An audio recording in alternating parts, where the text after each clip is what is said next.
Hello, everybody. I hope you're all having a wonderful day so far. My hair is, like, weirdly straight. I don't know why. It's kind of...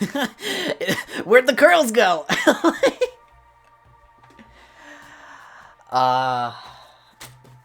Okay, today we are going to be continuing our Levels of Play study, which is an ongoing project where we try to define concrete ways of translating pure theory to practical amateur brackets, right? Previously, we spent about 3 streams trying to figure out Iron, Bronze, Silver. We made the first draft of like some tier lists for how champion power levels change going down to IBS. And more importantly than that, we generated some, like, rules of how things tend to work at that level of play, right? Today, we are skipping past Gold. We're going to come back to Gold later. We're going to go straight to Platinum, right? Now, I do have a little bit of a foundation for Plat on this worksheet here. In one go, I kind of defined, like, the very basics of IBS, Gold, and Plat, all before we did our first stream. So this is going to be our starting point. I don't intend to make any tier lists right now or anything like that. Nor have I actually determined whether those lists are useful yet. So, you know, there's still that little detail. But at the very least, we can start defining how things are here at Platinum. Now, Platinum, this is an important level for me because this is where my current actual skill level is. I know my theoretical knowledge is way better than Plat, but I actually struggle a lot to apply it in the moment, and I think I've got a pretty good idea why, now that I'm understanding, like, the tendencies of how Platinum works, right? Because, like, let's face it, the last time I climbed seriously was Season 9, and we're now entering Season 13, and that does not make you a very good player. I studied a lot, I brushed up on my knowledge a lot, I am much smarter about the game now, but I'm not a good player, so... Let's figure out what the implications of that are, shall we? Okay. Okay, yeah, so the core premise here, right? The core premise here, and what I'll do is I'll put it on a backdrop here, right? So we're going to be watching some footage, predominantly from Victoris today, which is, of course, is the organization that I have worked for and played for a lot. But first we have to kind of define our starting point, right? So in Platinum, this is like Iron of high elo. Not even high elo TBH. That's how Platinum works, right? So, players have reasonably stable lanes and solid basic macro fundamentals. But anything that shakes up those fundamentals is deeply uncomfortable. Players struggle to deviate from the basics they've learned. So that's like very important. The key point that I think is specificity is hard. That's I think like the biggest thing. Very fast decisions are also hard unless flowcharted by experience, right? So the basics are easy for Platinum players. Hi, Karibo, how are you doing? This needs to be moved again. And then we'll move this over here a little bit. Yeah. Okay. So this also causes a lot of problems with playing reactively. Plat players struggle to play, yeah. Actually, I don't need to really explain that more, right? If Platinum players struggle to adapt to enemy game plans that are weird, and they struggle to break out of, like, their own consistent, solid set plays, then it's really hard to play control and, like, anticipate enemies' plays. Oh, yeah. Especially since, tracking prediction still isn't well developed. Like, tracking is starting to be developed a lot more here, but it's not, it's, like, very basic, right? Very, very, very basic. What does this say? I can't even read my own... Oh, okay, okay. That says... That... The word that I couldn't read was what?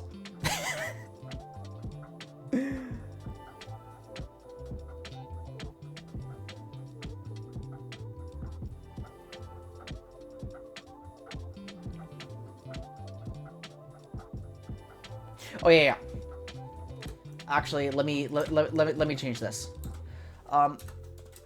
Jungle tracking, still not ideal, but at least plat players know how to generate info.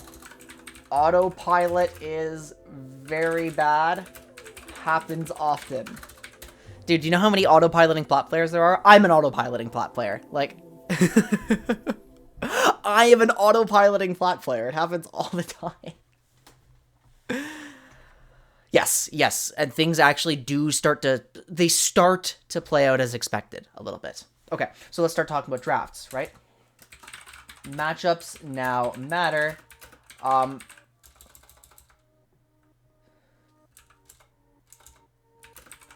Things start to play out as expected with some oddities still, right? So... What is this? What is this?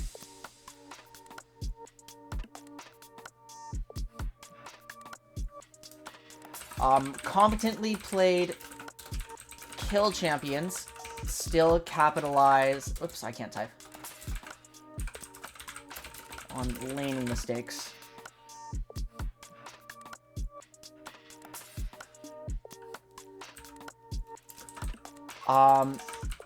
Archetype-based MUs always... Whoops. Almost always properly punished. What do I mean by that one? That means, like, if you blind pick Braum, you are not getting away with that in Platinum. The enemy support will always do something about that. Right. So it now starts to matter whether your champion is a blind pick or not. But there is critically one thing. So interaction-based MUs that rely on... No. That require players to prey on small windows still don't swing as hard as they should, especially if jungle intervention is needed. So, for example, Gragas pre-6 not reliably beaten. Stuff like that. So it's like top lane Gragas, Top lane Gragas is very vulnerable to champions that interact with him on the wave, that don't lose to his body slam, right? But the player has to know that. The player has to capitalize on it properly. Like, Gragas does not get fully clapped for interacting with the wave pre-6 in Platinum all the time. So what I'm getting at is, like, what I've started to study. Archetype matchups matter. General compositional matchups matter, like, a little bit. If you have a range advantage, that does get punished, stuff like that. The only type of matchup that doesn't matter is when it is, like, very specific interactions that define how the matchup should play out, right? So if you only lose because of very specific interactions, like at specific levels, then you're still good in Platinum. That's at least the premise that I'm operating on right now. Because, like, yeah, we have reasonably stable lanes, but that doesn't mean we're outstanding laners yet in Platinum, right? So,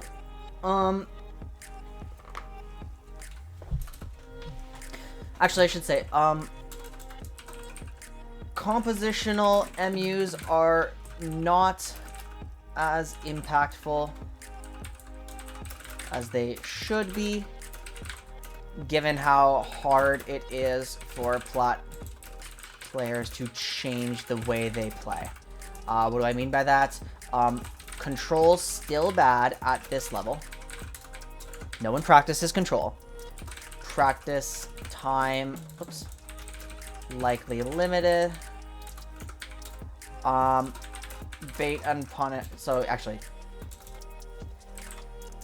put it here. It's like bait and punish doesn't beat dive for some reason. I keep seeing that reliably. It just doesn't.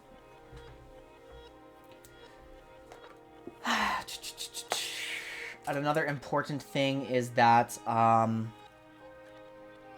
this is actually what made me stand out in VRD, and what my AD carry kept telling me. It's like, I'm shocked at how much you know what I need to do. The average plat player, players don't... Where is it here?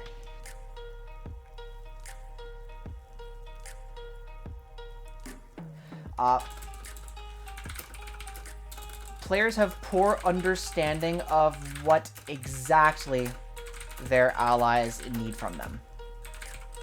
That's still true at this level of play, to my knowledge. What else? High likelihood of chaotic team fights as players try to defend teammates.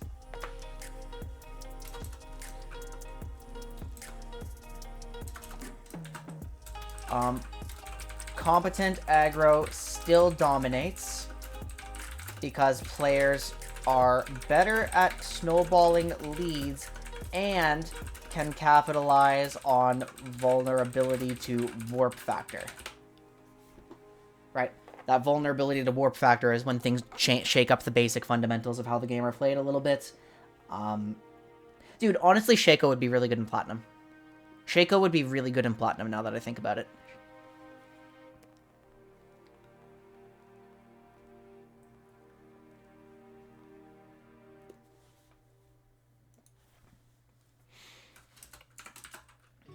Control champions are excellent, just not full comps. High likely. Is that everything? Is that everything? Oh yeah. Plat teams must dedicate practice time to incorporating champions who change the way they are played around.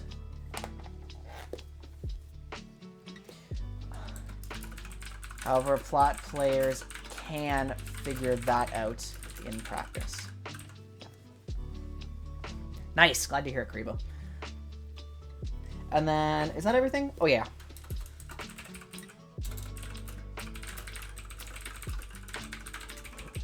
That's a question mark. I don't know if that one's true.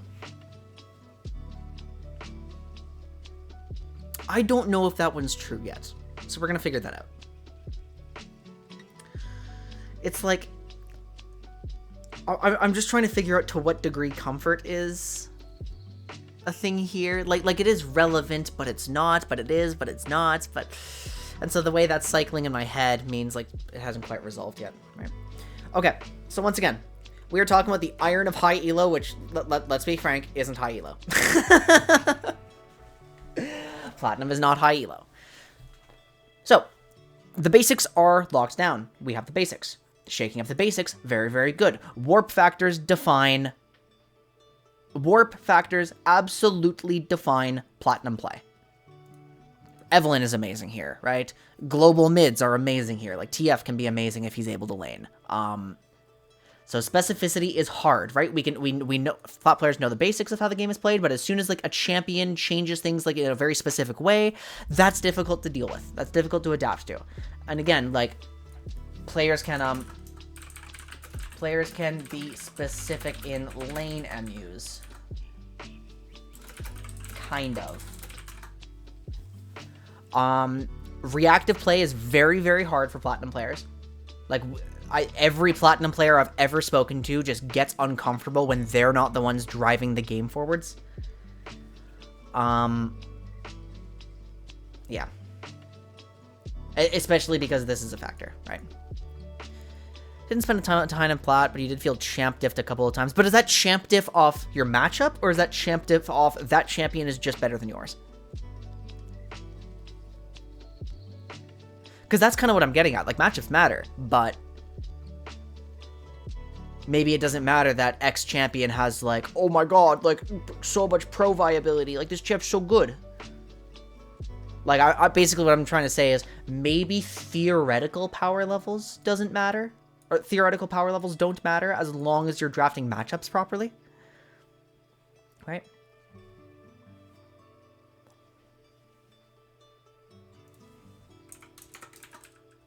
I already wrote aggro still wins. Matchups matter. Competently played kill champions still capitalize on laning mistakes. So as long as you find like a semi-comfortable opportunity for like a Samira or something, then that champion can still take over games more than she should, because players still are making quite a lot of mistakes. It's just a little cleaner overall.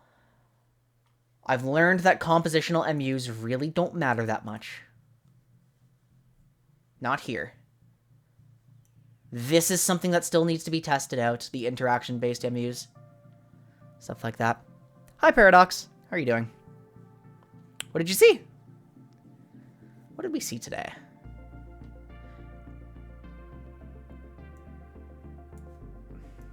Actually, I can just... Ooh.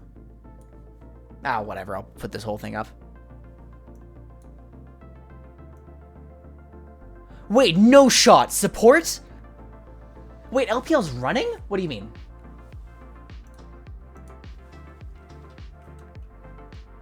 Oh my god, Demacia Cup started!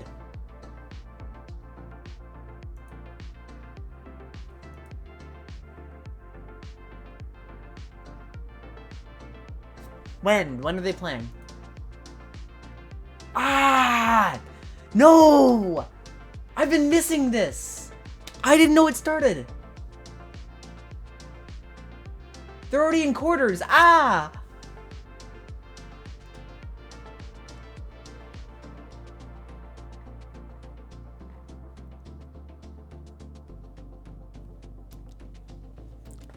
Wow, okay. Damn. That kind of blows. Quarterfinals. At 4 o'clock a.m. Okay, no wonder I've missed it.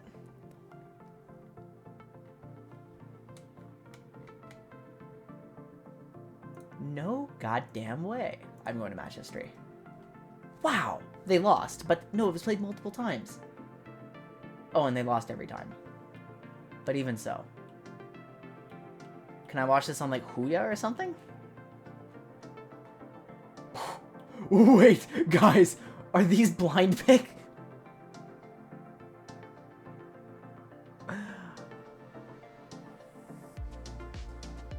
Okay, K-Drill's been live streaming it. Gotcha.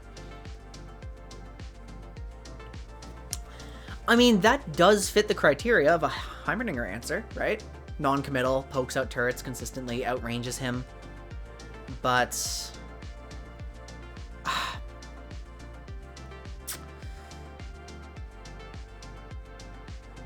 Okay, I will investigate this more, because Azir support is not something I've ever been very high on. I've tried it a few times. I'm mechanically terrible at it, but, like, I just didn't see the value.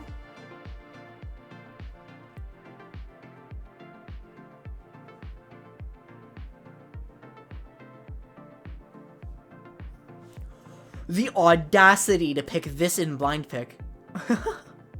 Lucian Nami versus Lucian Nami! No!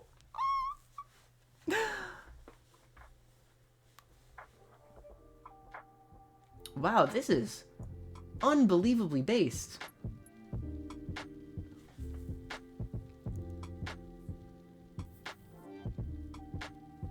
Any other cool picks? Like... Good to see the meta has virtually not changed, except Cassante is everywhere. That's, that's kind of cool. Maokai jungle, yep. Dude, Cassante can 1v9 any game. Like, I've seen the Nasus counterpick to Cassante. I talked about the Singed counterpick into Cassante, like, in my day one. I don't know how effective it actually is, but... No, it's probably still effective. There are answers to him, but god damn, he's annoying. Very good champion. Very good champion. I never predicted how, like, incredibly strong he would be. I knew he would be good, but I didn't know he would be, like, this good. Because I just, like... I was leaning too hard into his identity as a protector, you know? Ah, cool. I'll have to check this out later. Okay, but back to this. Back to this. We're talking about platinum play. Do we see any points here that are, like, offensive, seemingly incorrect? Any points that we might need to refine a little bit about how platinum play works? Because once again, I know this is kind of a wall of text, so... Alright. Reasonably stable lanes, solid, basic macro fundamentals. Anything that shakes up those fundamentals, deeply uncomfortable because it's deviating from the basics is hard for plat players. Specificity is really hard. When champions change, when champions have a war factor, or champions, like, change how you need to play at the map, and they have, like, more specific game plans than that, that's tricky to deal with. Because platinum players really like defaulting to their general idea of, like, how to play out the map, how to play out the game. And we don't know how to play reactively very well. Every plat player I've ever talked to is just uncomfortable with not pushing the tempo themselves. Jungle tracking still not ideal. Autopilot is really, really, really common. Matchups matter. We do have to draft properly. We do have to create cohesive team compositions. That being said, we can still get a little greedy for some kill champions. Archetype-based MU matchups they matter a lot. Interaction-based matchups don't always matter. People do have solid laning, but they still make mistakes, and they don't necessarily know how to punish, like, the smallest possible windows, right? Don't think jungle support synergy is great still. That's probably true. That's probably really, really true. Oh, so we're still lacking some vision elements, right? Yeah, we're still lacking a bit of... at least plat players know. Okay. Jungle sup synergy lacking often. Teams have underdeveloped vision games. Yeah, like very basic stuff. I'm thinking about how I ward, and it's like, I do just kind of default to the same wards every time. It's so easy to default once you have, like, this basic amount of knowledge, right? We were talking about interaction-based matchups, where they don't always swing the way. Archetype-based MUs or range-based MUs, almost always properly punished, but interaction-based MUs can still be... they can still be won when they shouldn't, right?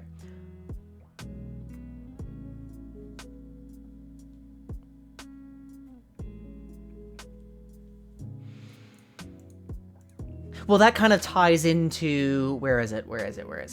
This one. Players have poor understanding of what exactly their allies need from them. So mid laners and junglers, they know how to play around each other because that's very standard. Bot laners know how to play around each other because that's very standard. But, like, a lot of supports don't know precisely what their AD carry is looking to do at all times. Like, right? They don't know exactly what is needed on everything because it's hard to be specific about certain fights and stuff, right? So this is also, like, the supports don't necessarily know what their junglers need. The junglers don't necessarily know what their supports need, right? Wave management is still better. It's not perfect, right? And if it's, like... Oh, yeah. Hold on. Laners struggle to, prep waves in advance for enemy jungle intervention. Related to tracking issues. That still happens down here. Because it's just, like... The big thing that is lacking... My theory right now is the thing that takes you from platinum to diamond is dramatically improving your specificity. And the thing that takes you from diamond to masters is understanding your greater impact on your allies and the map. Like, that's right now the theory that I'm going with. What was that? Hang on. That was a weird email. 1 second.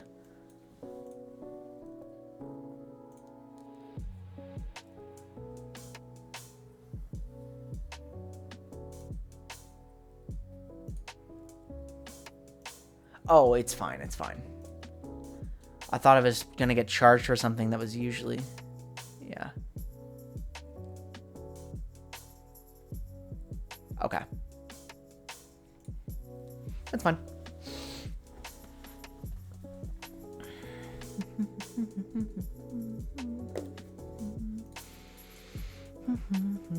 So you actually have a try. I've been playing a lot of Radiant Virtue, but not on Karma, more on utility junglers. And I do think the item is quite good. Oh yeah, no, this... Sometimes stuff just gets stuck open here, like, for no reason. I get it. Like, Radiant Virtue is quite good as a standalone item. It's just this specific Why is your win rate low, ma'am? You are a very good champion. What is going on with Moonstone's, like, lower win rate on everything? Weird. Okay, that's a problem for later me. You're allowed to be like a Renata where you can stand closer to front line, but what are you doing from the front line? Like, just pelting people with Qs?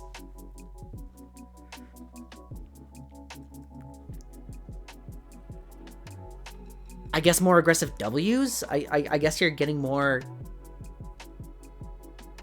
consistent CC off?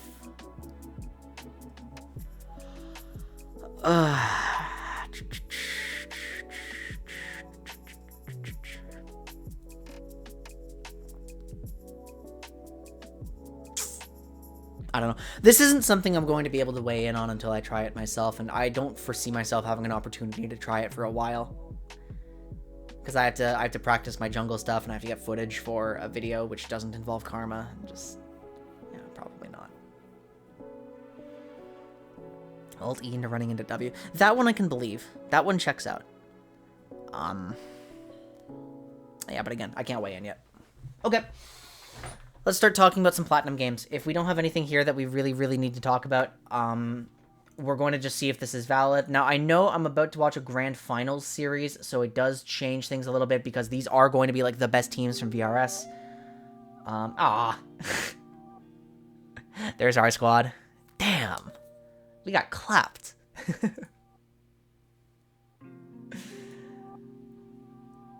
So let's just take a look as, like, what are we expecting here? Okay, see, like, people are taking aggressive counter picks. Teams are going to try to push tempo.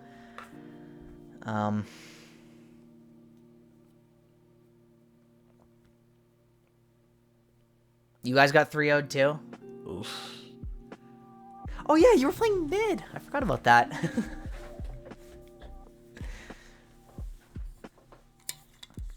But you can see both teams, like, these are two teams who have gotten themselves to the finals, so they are playing Platinum games in ways that win you games, right? They're banning out annoying game warping champions. This is Gangplank, this is Zillion, this is Yumi. And then on the other side, Seraphine, who has been dominating stuff a lot because she's, like, warping. Okay, Ezreal, very safe here.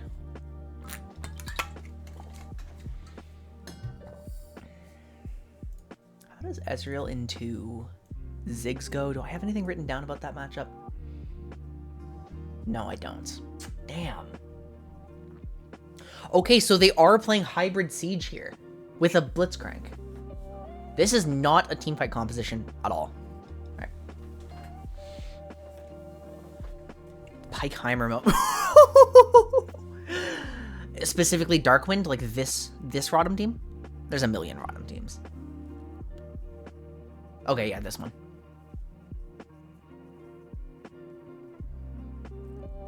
So wait, hold on. Did I get clapped by Rotom?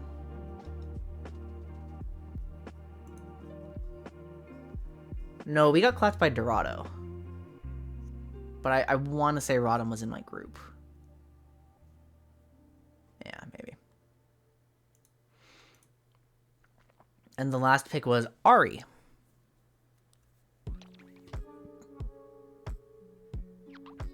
Okay, so what do we have right at the beginning here? We have the hugely, hugely game-warping champion in Blitzcrank, right? But we also have, like... Okay, I feel like players generally understand the Kindred Mark minigame. We have another generally warping champion in Zoe, who changes the way you have to play around walls and stuff. We have a slightly higher complexity team composition here in that they're...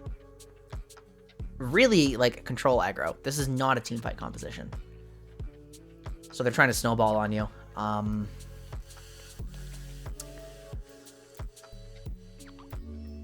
should maybe be a little more precise and say, like, proper aggros are more favored here. Because, like, you don't need to be able to team fight the way that IBS does. You can play proper aggro.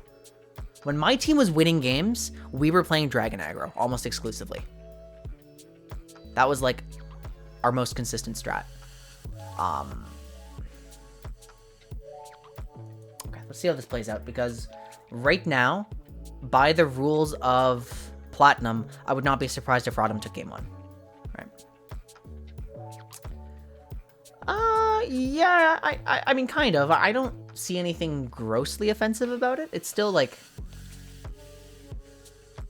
I mean, it's definitely a scaling sort of thing, right?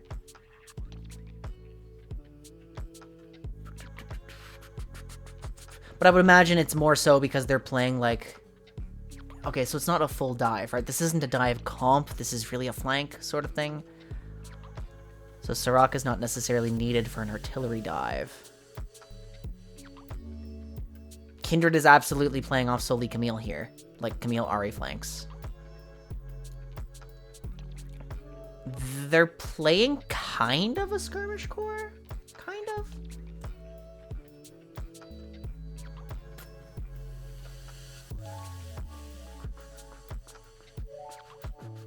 Yeah, Graves would out-tempo, I'd imagine.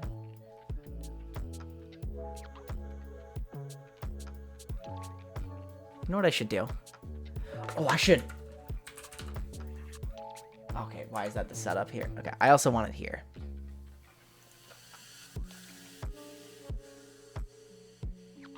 I have Epic Pen, it just doesn't come up when I search for it. Boom.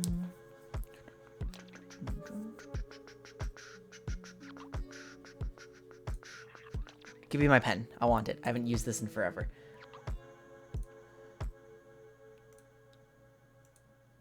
I think it's loading. Yeah. Update. I don't care. Ignore.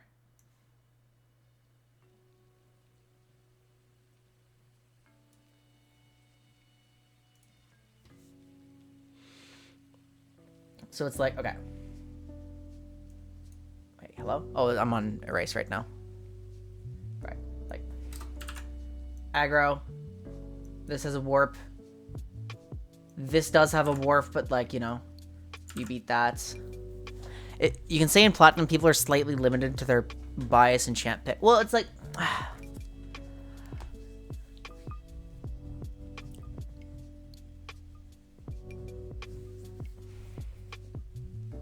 What's my take on this?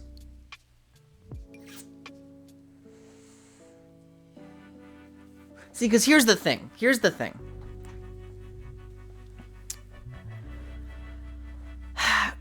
Comfort should get valued still, yes.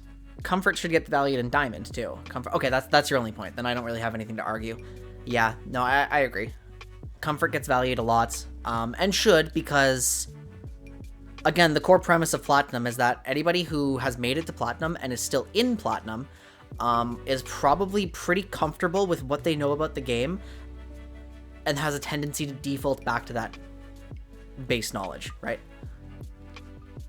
So, I mean, if you're a player who just plays a lot of Soraka, and I don't know if this player is, because, like, I really, really have absolutely no idea who anyone is. Because I did not play against this team. Wait, it's Matchy! Never mind, I know who one of these players are. This guy subbed for my VRD team once. I'm just trying to kind of read the archetypes right now. It's like... Warp... Warp, right? What's your proactive value, right? The proactive value is all here for blue team. Like, this is what's pushing the game forwards. This is really just trying to scale and support these, right? Meanwhile, on the opposite team, this pushes tempo more proactively. This does, like, this just wins lanes. This pushes tempo. So red has more tool. Yeah, you know what? So I'm not gonna waste my time on like trying to analyze every deep little interaction because I'm not here to know everything about champions right now. You like the setup champ for Kindred? I agree. Generally, when I'm playing Kindred, it's like, actually, hold on, where's my like specific synergies that I'm looking for?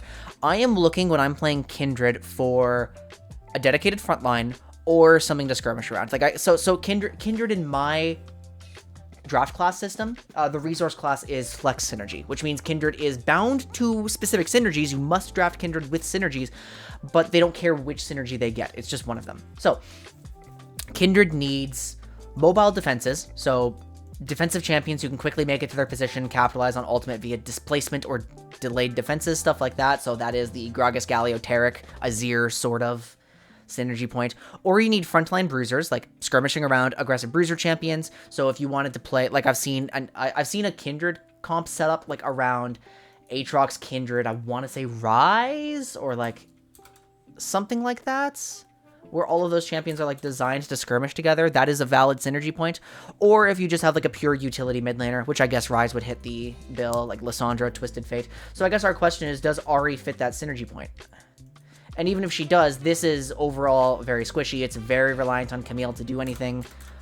Kindred is absolutely like going last.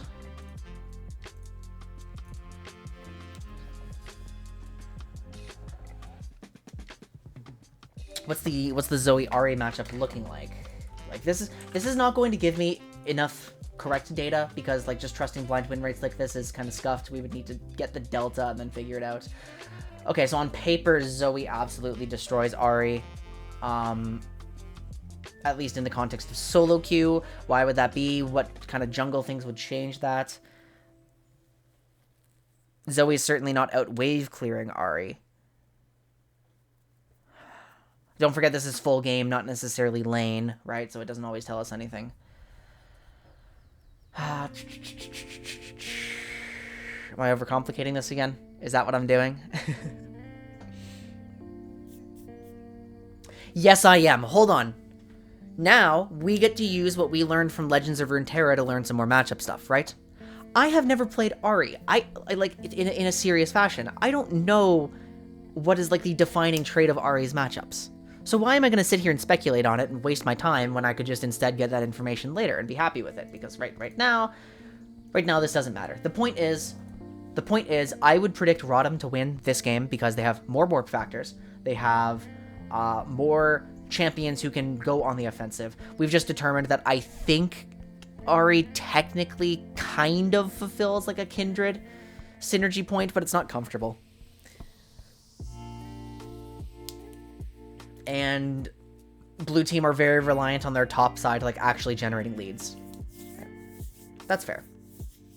Yeah, I'm not an Ahri fan either. Like, so Ahri, yeah, now that you mention it, actually, Ahri is a champion who you pick for effectively her utility and like her ability to kind of bleed into side lanes a little bit. She just has good wave clear. She just has good catch potential. She plays nice with her jungler here, but like at that point, you guys are trying to play for this. You are trying to play for them, and it's like, who's actually carrying? Is this just a Camille gaff? Right? Is this just a Camille gaff?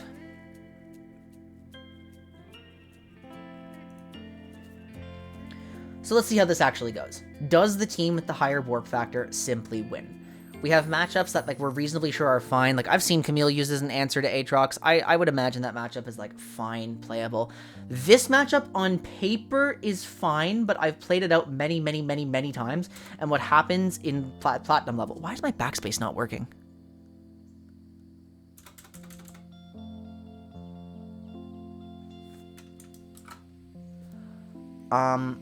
What happens is Soraka regularly survives, and then Blitzcrank just makes it onto the map, and your mid laner's not expecting it because everyone's having trouble like keeping track of everyone else, and so Blitzcrank tends to win here.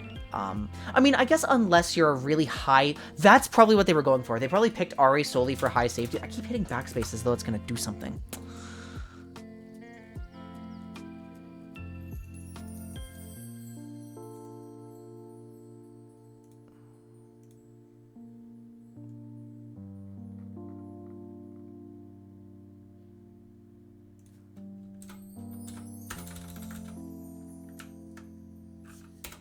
gotta be a...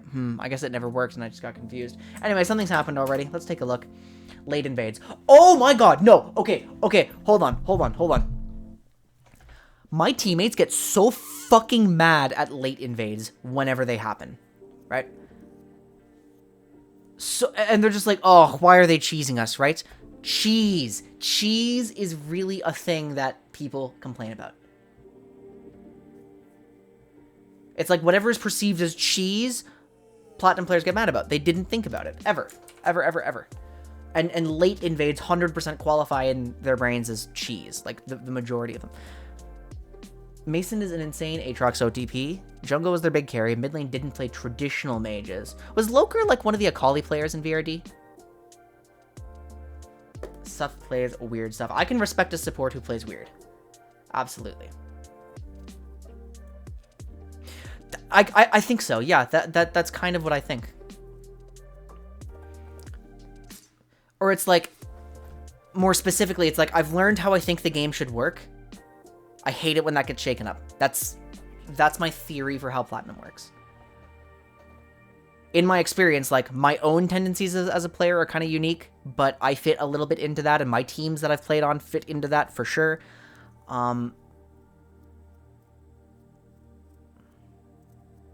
And the teams who win are the teams who exploit that. Where they're like, yeah, we're the ones who are just going to be aggro. Like, we're just going to surprise you with, like, some weird but calculated plays.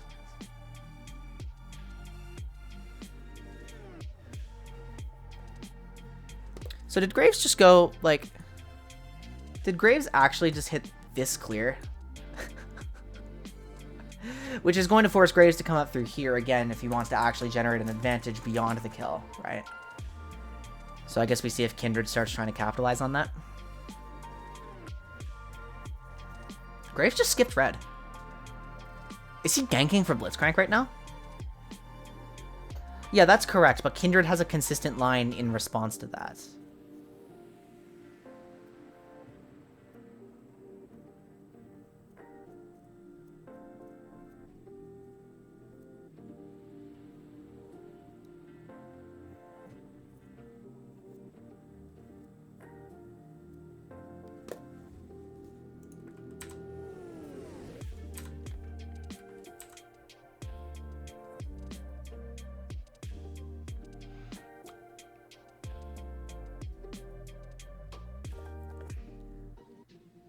That's a flash burn solely because the champion you were playing against was a little unorthodox. Like, the Soraka player thinks it's like, oh, phew, I survived. I'm now playing where I'm supposed to. Right, like, out of harm's way next to my teammates, right? But he has red, so why even kill his red at the moment? That's true. I mean, predominantly to deny it from Kindred. That's really, in Season 12 at least, how that would work. Because again, standard line would be this, kite down here, deny these from Kindred because this is where you're most expected to clear. And then to actually generate a lead, you're kind of obligated to do this. But since Graves got a kill, I guess that means he doesn't have to. So it's kind of whatever, you know. I'm looking for stuff that proves or disproves my theories, basically.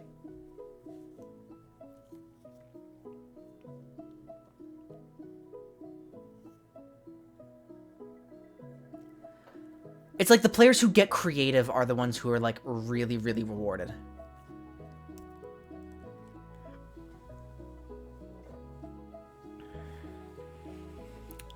Oh, quick question. Have we ever seen Nocturne lose in Plat?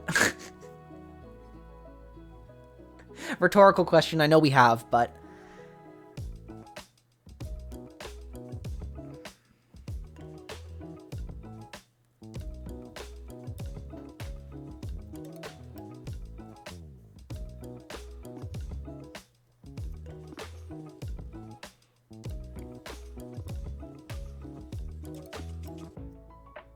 Like, see, and that's actually almost proof that I'm right. You see players taking bone plating in really, really weird situations. Like, Soraka should not be getting hit by Blitzcrank hook, so why are you taking a rune to answer that rather than to answer the Ezreal poke? Like...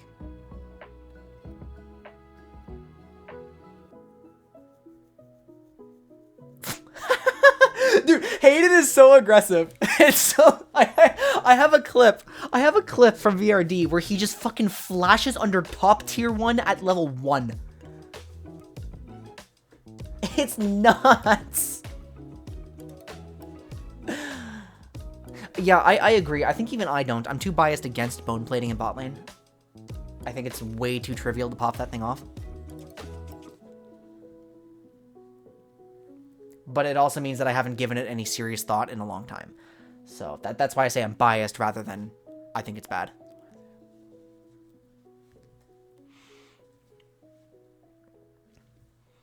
Okay, any big desperation plays here?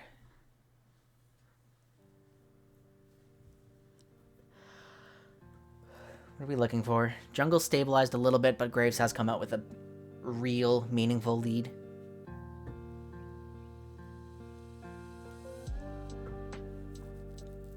I like how production didn't want to, like, add an extra Cade to the bar here, so they'd have to resize the text. Because it's actually Cade. Did I put scouting into account? I haven't really talked about scouting yet.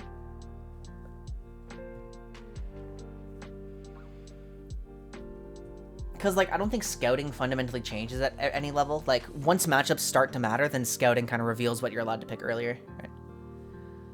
Do you think plat players know how to process info they are given? Me personally, I struggle.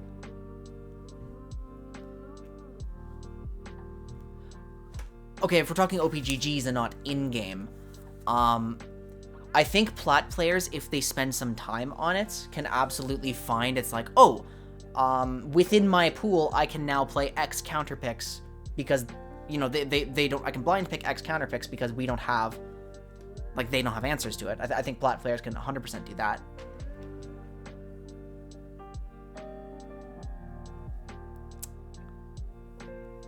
That was not measured or synchronized at all.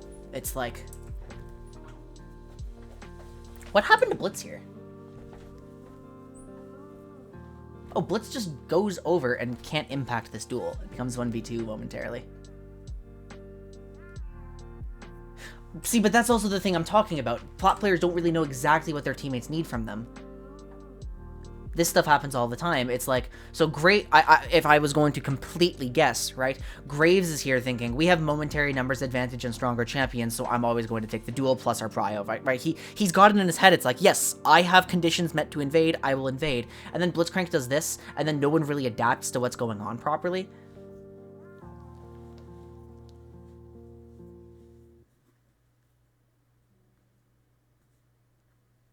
So there's an example of, like, you know, on paper, the origin of that play makes sense, but then, like,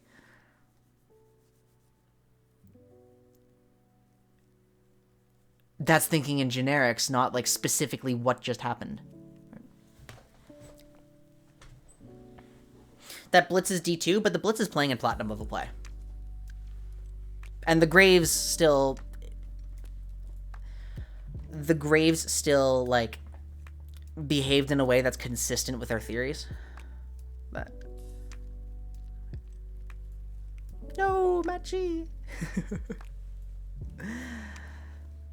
That's fair, because I was supposed to talk to Dallas at some point too. I asked him, it's like, what do you think is the biggest difference between Platinum play and Diamond play? Because Dallas was like D1 cresting on Masters at one point, playing in VRD, and then demoted a whole bunch. But he's like he hasn't gotten back to me on that one yet, because he said he hasn't played enough in Diamond competitive play and would have to think about it for a while. I might have to nudge him.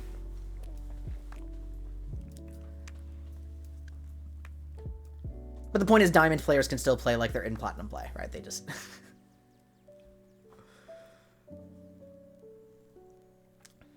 I feel like without very explicit focus, people kind of play to the level that they're in at the moment. Like, you can play worse because you're playing against worse competition.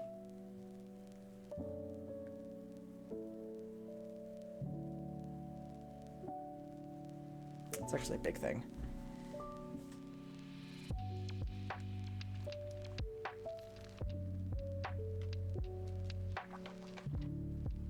But synergy comes from an understanding of what your teammates need from you.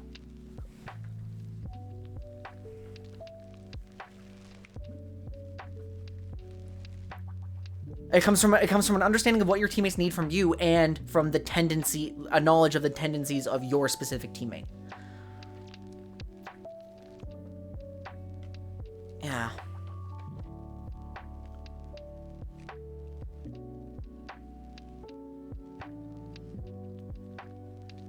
That's also a good point. Platinum teams don't do that. Wave sync and coordination.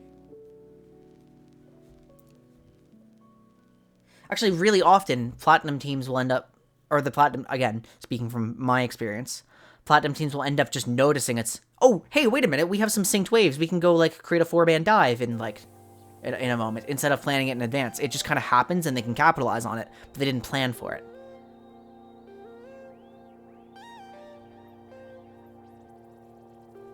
It's like they're looking for opportunities to do stuff all the time, but they're not always actively setting it up in tandem with each other.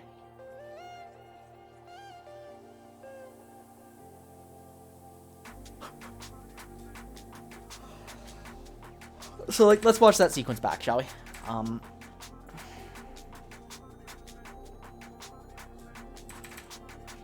How does the Drake start? The Drake starts from bot prio. Wait, it does it? No, it just starts because Graves says my lanes will have prio.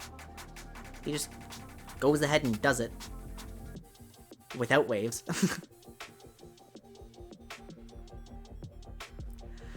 I don't want to watch my footage back. We were such a bad team, Paradox. Like,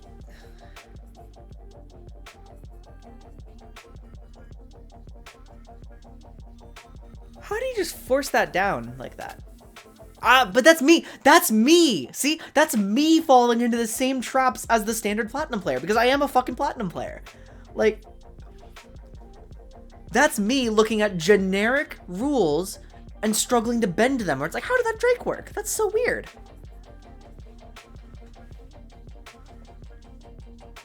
Where I don't know how to get more specific than that.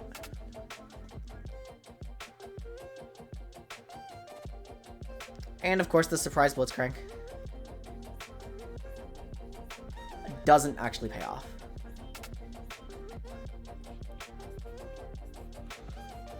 There's no way.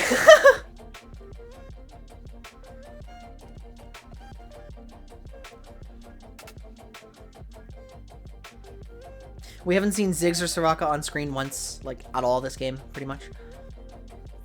One cam weren't strong lanes, strong carries. You didn't play super aggro mids for Hayden. Oh, yeah, that's awkward. Our problem as a team was that we didn't have set plays.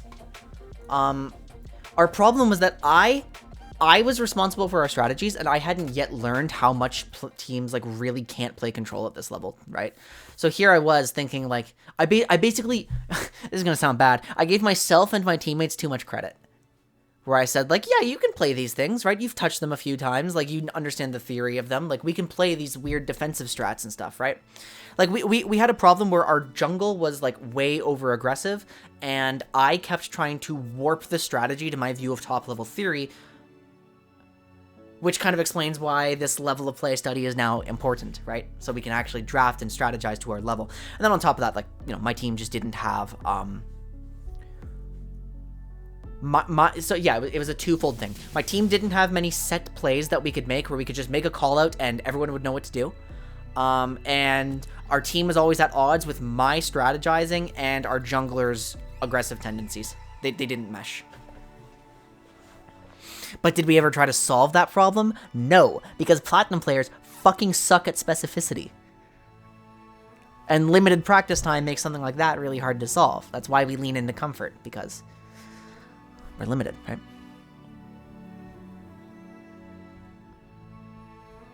So you had a bleed point, you had no compensation point opposite, and your mid-jungle didn't mesh always? That sucks. Did you ever try to play, like, Karma Hecarim? Like, mid-jungle? That could have been your ticket.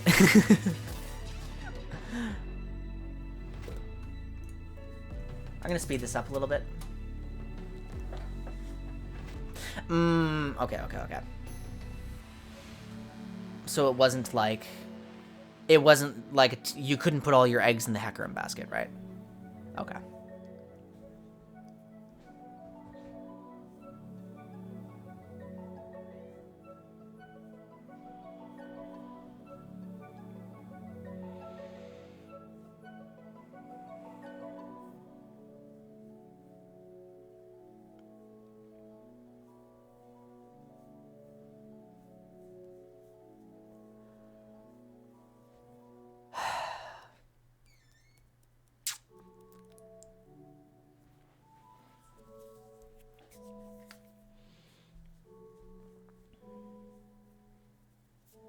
I just thought of a big pain in the ass study I have to do at some point.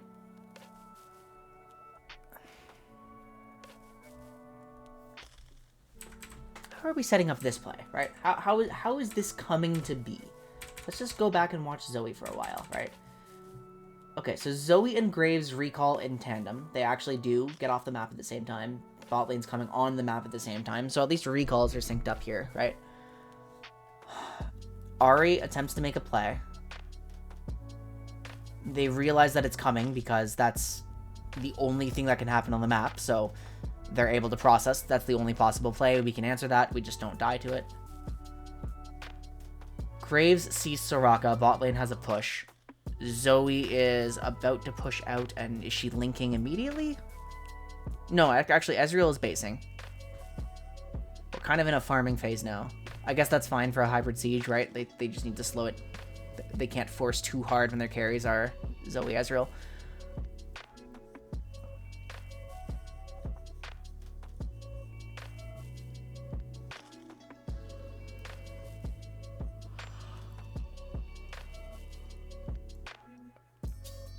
Whoa, what are they grouping up for? Is this a dive?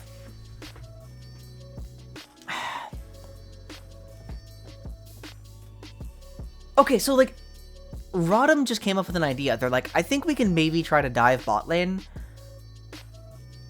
But they definitely came up with the idea late, right?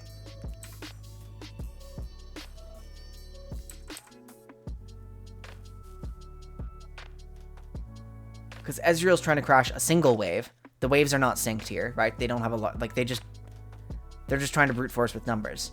They just have an idea, or I'm presuming what's going on in their brains, right? They have an idea of what to do, and the setup's not quite there.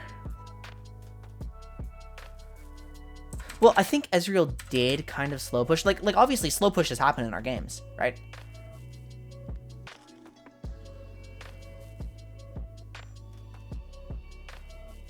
Never mind, that's a shove.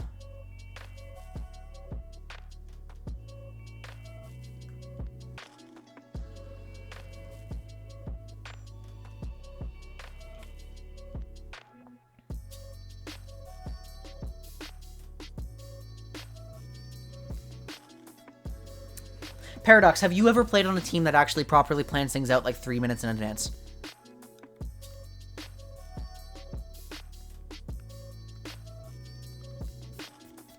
This might be important, actually.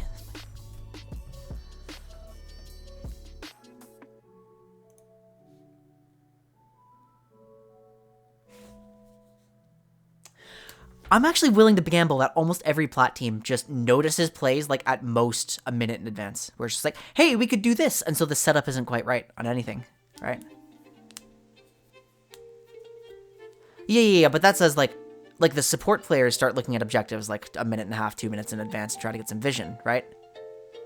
So the people responsible for vision start setting it up early on actual objectives, but in terms of like dives and stuff, or like set invades or something like that, we're definitely not syncing waves around. Actually, it's just what we talked about earlier, right? Where the jungle and solo lane synergy was better. We're actually setting up waves.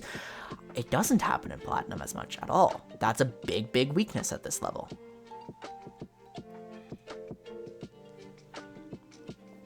Again, everyone's figured out their, like, objective basics.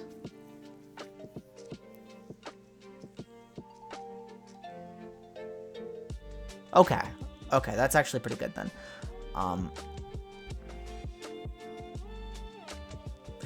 Okay, well,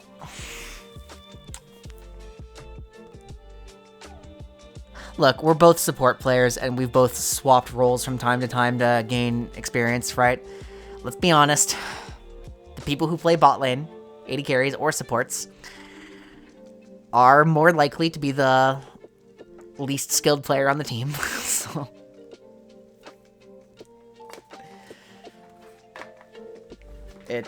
It sucks, but it kind of is what it is.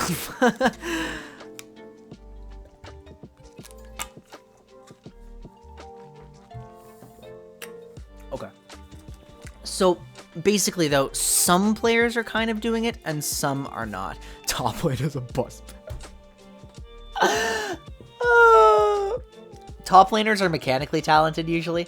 Top laners are usually skilled players. Like, it takes a lot of skill to execute a solo lane properly. It's just that skill doesn't always translate into a win, you know?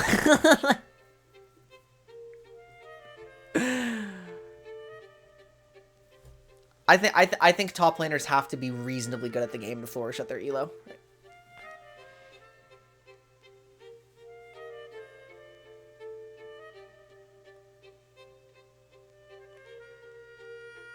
Okay, so I would then conclude that it's kind of hit or miss, right? Some teams or players are able to do it, some teams and players aren't.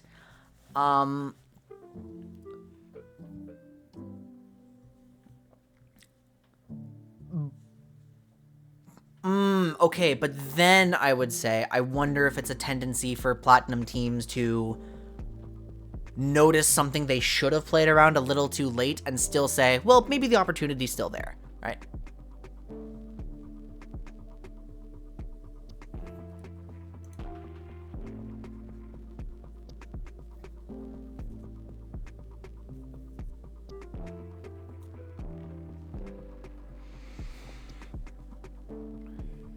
Yeah, my ADCs are usually quiet. Oh, but, and when ADCs have to be in the driver's seat because they're playing something like Ashe.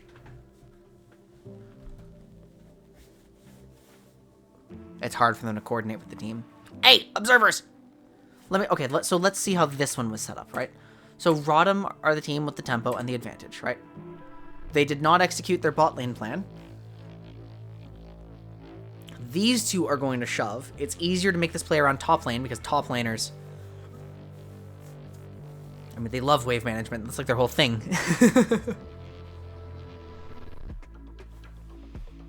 And then Aatrox should be fast pushing, right? Eventually. No, Zoe's going back to lane because it also was... No, never mind. That also wasn't set up right.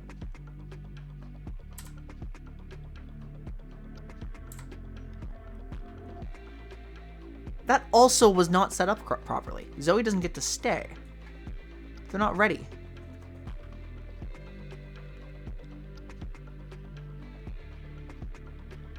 So the play that they're going for is not the play that happens, and they just don't get the advantage they're looking for, because the wave was all funky, right?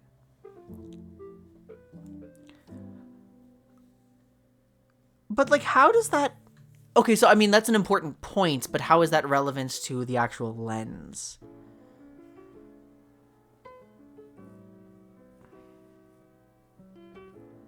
Ooh, what's up? What's up with the mid laners around here?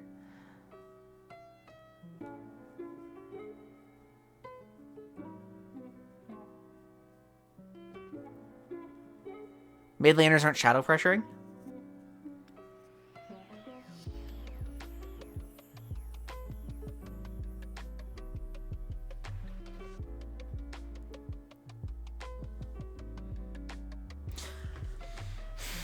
That makes sense. It's like subtle plays, right?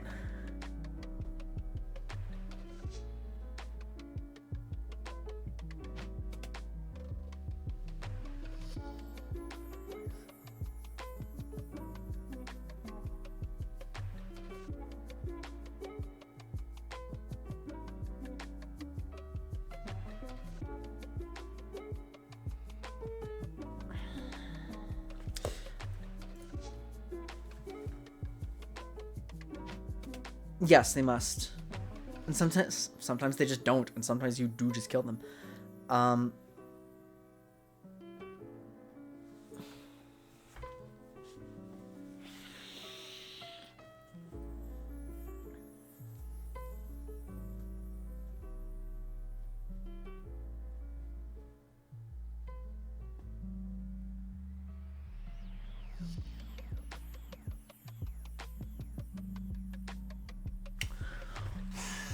I'm gonna keep this rolling. I have a lot of unprocessed thoughts.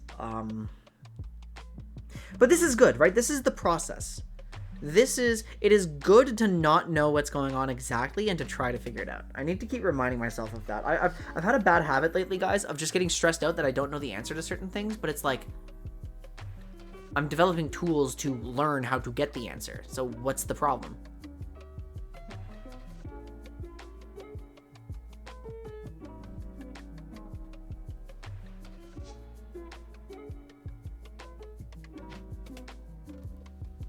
Oh, yeah, like they're not...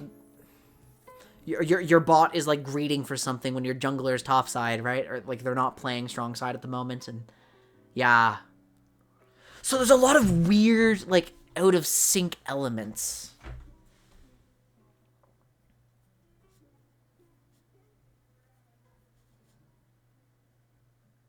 Lots of subtle synchronization fails.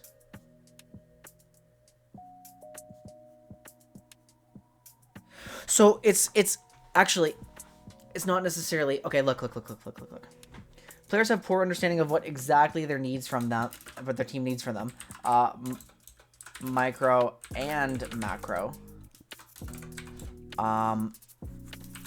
This leads to players often being out of sync with their atypical duos, i.e. not bot sup, jungle mid.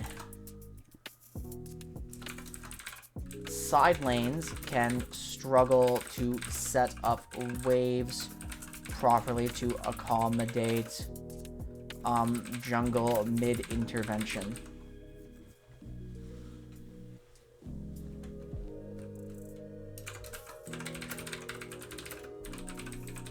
Okay, I don't know what we can do with that right away, but I think it's right.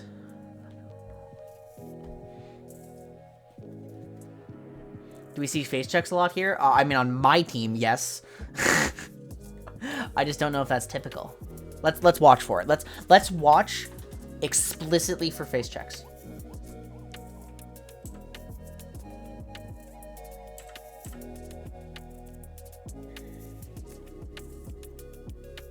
So Soraka fails to save Ziggs, stays for no reason, dies.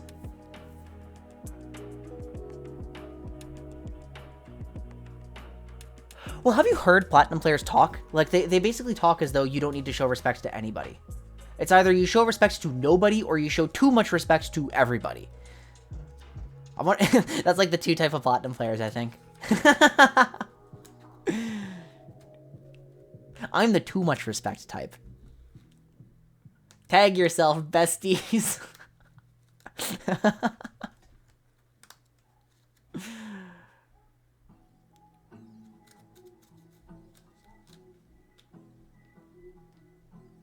Yeah, oh my god, wait, no. I have called my team off stuff so often. Where it's just like, guys, like... I remember actually a flex queue game really recently. Where... My mid laner was yelling. It's like, my laner is roaming to your active combat top, right? And my jungler and I, or my top laner and I, both processed that. We killed one guy. I start backing off. He starts going in, right? There's a desync there. He dies to the laner. He's like, oh, I thought that meant he was coming later. It's like... But that's exactly it. It's like, we got the information and we completely disregarded the information, right? Platinum teams will... very often struggle. Platinum teams will very often struggle with processing information really fast. If too much is happening and they have to process information, big pressure point. So that's, I mean, that also contributes to the aggro dominance, right?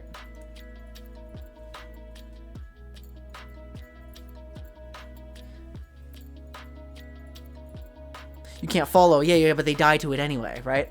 But then do they die to it because their wave is absolutely fucked and they're on an obligate push and it's really hard to resolve that situation? Or are they dying just by disrespect? Because both of those happen. Because I'll find it really common, where it's like, because we fail to predict enemy jungle motion, I will successfully track the enemy jungle. I'll realize abruptly it's like, oh, they're topside, and my top laner's like, oh, I don't have the time to finish my push, and I'm just fucked now because we didn't process that information fast enough. Like, they won't give some minions up. Okay, yeah, that one's pretty bad. Where it's like they're too concerned about the freeze, right?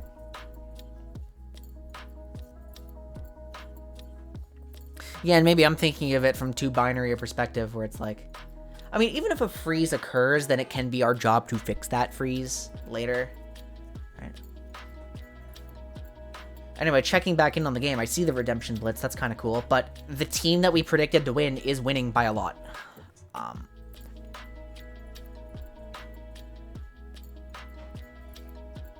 This has just become like VRS vent hour.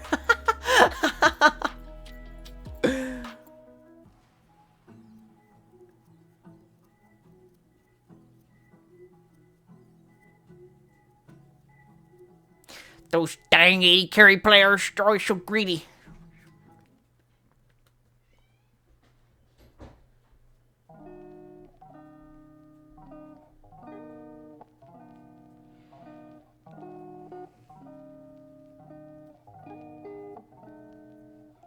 Yes, or that you're matching faster, or that you're matching like way faster, where it's like, oh, I know you guys said they were coming, but I didn't realize they were that close. Or it's like, oh, I know you said you were coming, but I thought you were way closer. Like, I hear that all the time.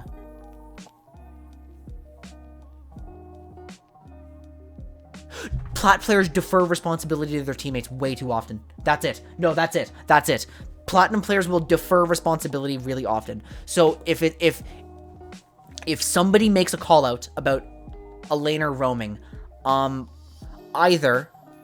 if somebody makes a call out about them coming or a laner roaming, a lot of platinum players will just take their teammates at their word for it and not check, and that just leads to weird assumptions, right? Like, I'm feeling that a lot now that you mention it. Which does mean inappropriate roams still work sometimes, which is weird and inconsistent, and I don't know how you can kind of game that. I don't know how you can consistently gain advantages on that, but maybe that's not a lens thing, maybe that's a how to get out of plat thing. Like,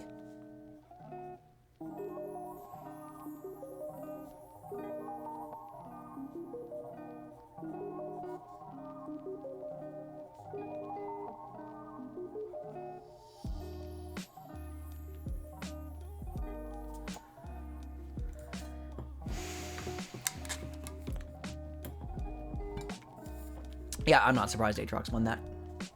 Okay, let's keep going. Let's keep going to the next draft. What happens in this draft? So Rodham are still on blue. Ooh, okay, this is weird. This is weird. Okay. So what do we have here? We have a lot of Talia setup, big combos, explosive, like engage, some aggro laning, right?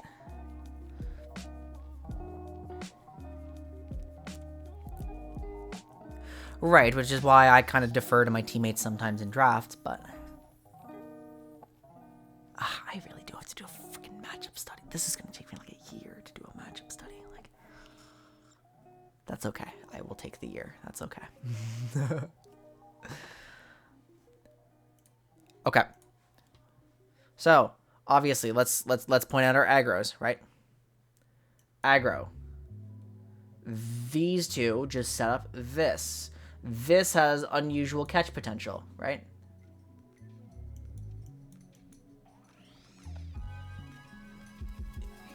Who can make plays? You can make plays, you can make plays, kind of. You absolutely can, you absolutely can, you absolutely can. You are a defensive tool that also has offensive value into you. Meanwhile, on this side, very defensive, right? Very defensive here too. This is just trying to stifle engages as much as possible. So what happens here? Guys, this is full bait and punish. This is a full bait and punish composition, actually. Because look, Gwen is an anchor. Oh, this is an eraser for some reason. Gwen is an eraser. Gwen is an anchor. Renata's anti-engaged. Swain is an anchor. Varus can be anti-engaged too. But it's not true bait and punish because they've also made sure to draft themselves like a go button. They have some engage here, right? They have some engage. They just disrespect the fact that you can't do as... Exactly! That's what I mean! That's what I mean about platinum players feel really uncomfortable when they can't be proactive or they can't match stuff.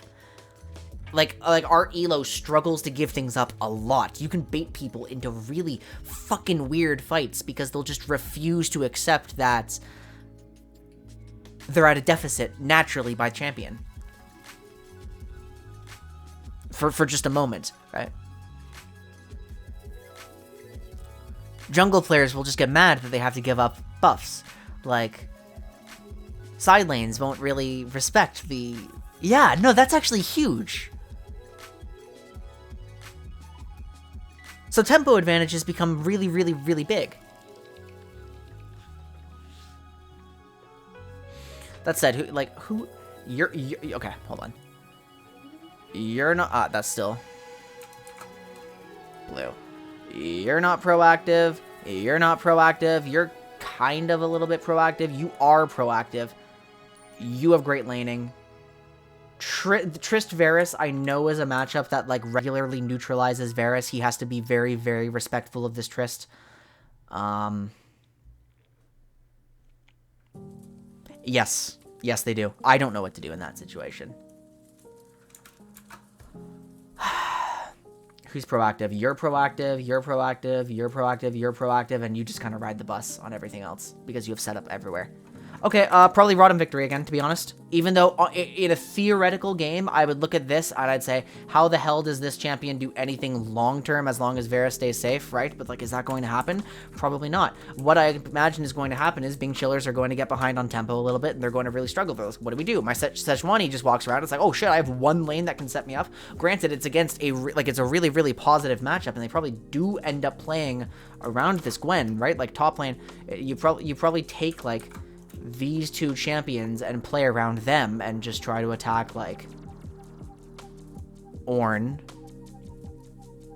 I think Mao was Omega broken on this patch. That's a good question. Maokai would become, like, a more complicated flank engage and would be more, like, reactive punish stuff, but yeah, I don't know. She's not given exactly everything she needs. I liked Sejuani top a lot when she, like, I don't think Sejuani top needed a lot of synergies. Sejuani's support was just weird. Like, I think it's strong, but it requires, like, super specific types of tempo. Like, I don't know. Okay, but anyway, I predict a Rotom Victory again. Yeah, but as jungle, you do need the synergies. 100%. 100%. I agree.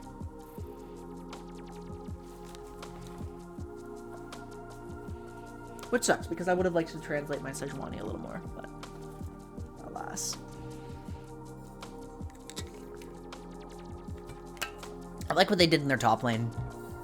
Wait, what the hell are they doing with this one? Hang on, what's this Renata doing here with Ashe face up? Huh?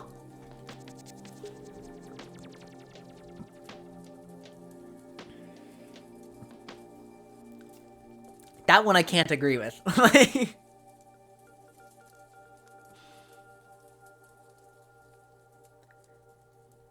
Lulu's not banned. Like, you could run Lulu. You wouldn't want to run Kench here. I don't know. People took forever to understand what I mean, they still don't, to be honest.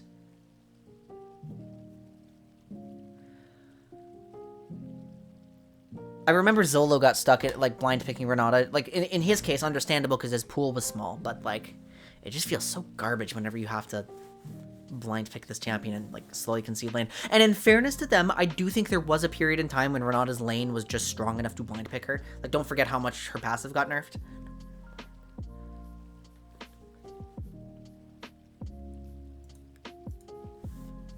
I think that did actually make a difference.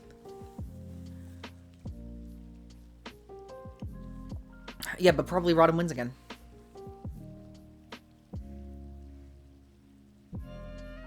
Oh, wait a minute. It's Galio support.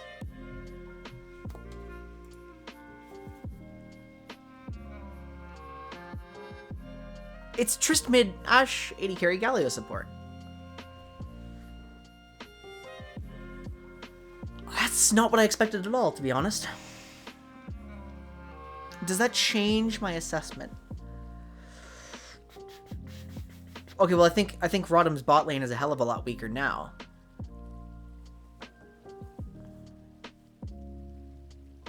Just Galio support, really? Did you watch this live? Okay. Yeah, because I haven't seen this series yet, so. Yeah, no, I mean, that does weaken them quite a bit. It's just...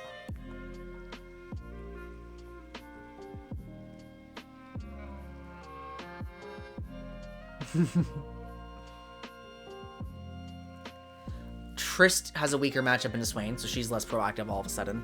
Galio has a weaker matchup into Renata. Just playing just...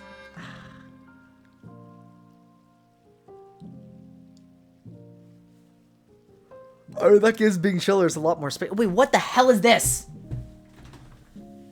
Did Sedge just... Did Sedge just 2-camp into an attempt on enemy Raptors?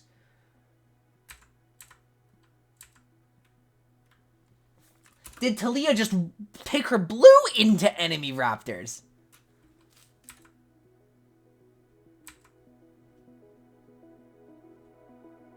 Oh, it was known, and Sejuani got desperate to try to take something back.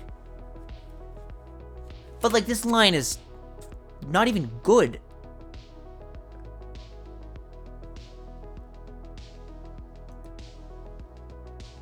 Like, look. Wait, what is that? Where's my regular pen tool? There we go. Like, look. Sejuani does this, just moves, doesn't have Raptors anymore. Paths to her actual win condition lane. Easy response, while Talia's stuck actually clearing all of her camps, and she doesn't do it very fast at the very beginning of the game. And Sejuani's the one who's more likely to get an advantage.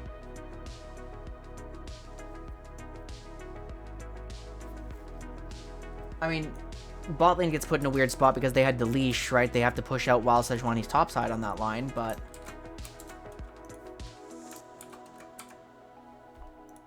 But instead we just kind of panic because something weird and unorthodox happened, right? It's like, why is Celia taking my Raptors? I gotta take Raptors back.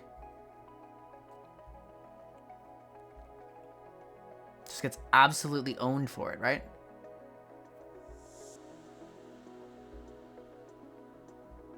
Okay, this is an absolute mess. This could have gone either way. This is a fiesta. It's a play started off a mistake, which then, like, spontaneously goes in either direction, right? Blue team just has the general concept of we have numbers advantages.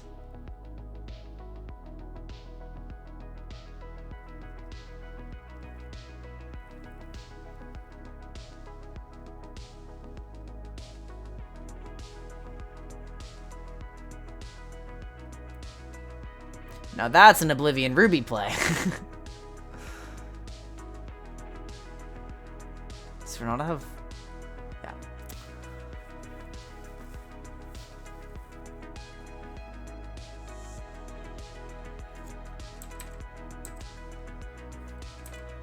But, like, it's correct for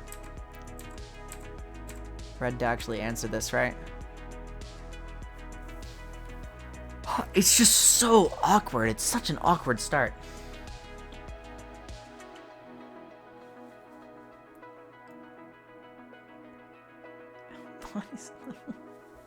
Oh wait, Red had the bot push. I just realized that like...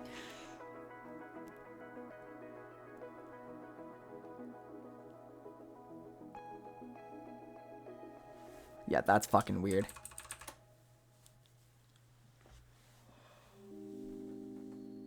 Now, what I would imagine is that's also...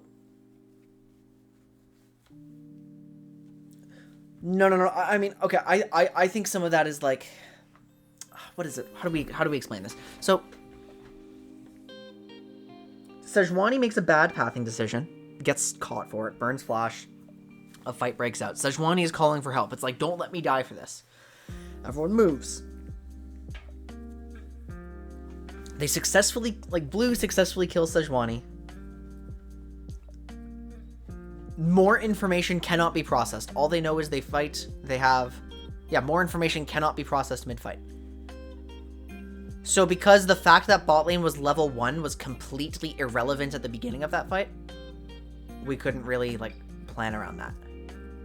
Right?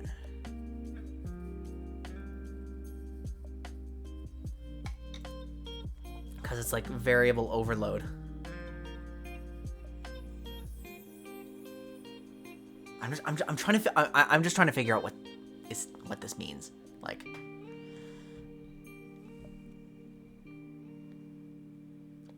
Like the reason that we're all applied is because we can't process all of this stuff at once, and because we have really weird, underdeveloped lines and tend to panic, like,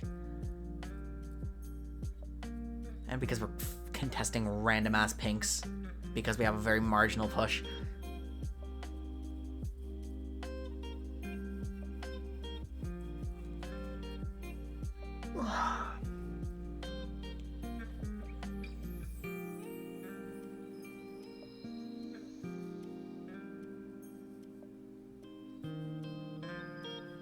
Hang on, was this support player the only one playing Heimerdinger like before it took off? Because I think I remember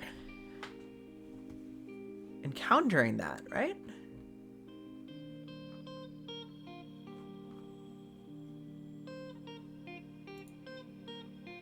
Yeah. Yeah, no, he was. I remember this now. We did play against this team. They logged in Heimerdinger. I told my team immediately, that's Heimer support, guys. They're like, no, it's not. Yeah, no, I've scouted it. They actually play Heimerdinger support, and this is before it was like a commonly accepted thing. And then I thought the answer was Karma, so I picked that, and it wasn't. I'd never played against it myself, so I just kind of took a guess on what the answer should be. And it was close, but it wasn't right.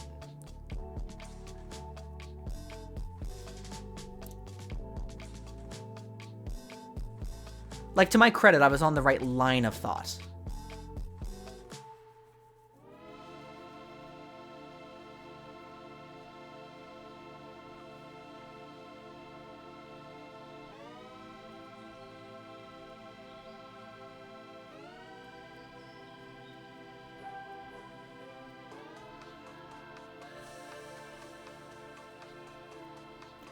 So it's like, the way to win most consistently in Platinum is then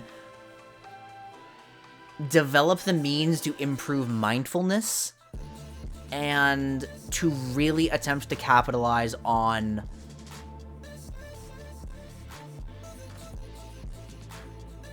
the general struggles to process a lot of information fast. Like, can you invoke chaos? Can you warp typical lines? Can you force people to think on the fly more? If you can, Platinum players will almost universally get overwhelmed.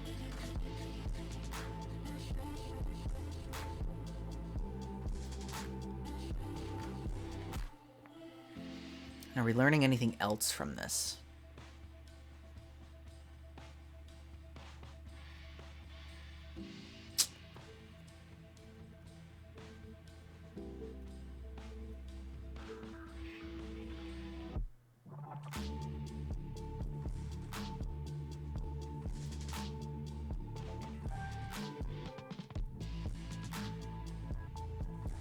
Just watching where Renata is. See, like, the vision's starting to develop around Drake right now. 2 minutes in advance, but...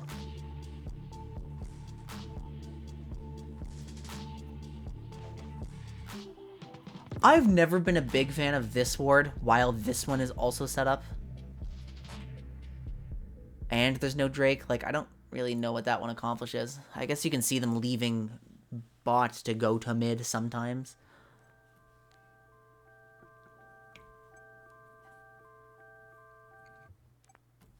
Now that's common, like, that happens to every bot player I know, where they just slightly overreach or something. It's like, where are they? Just play too fast, right? Yeah.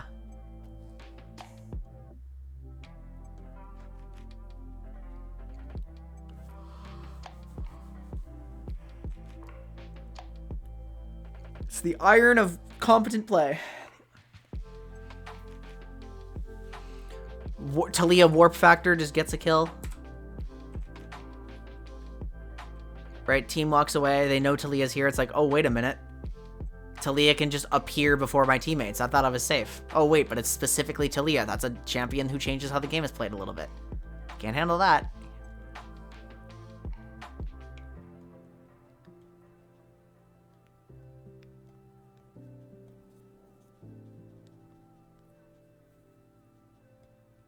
Okay, like, what's going on here? Can I just...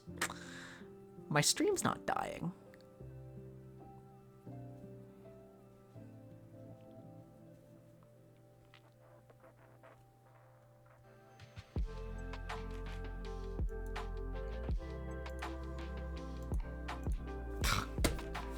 Alright, this sucks.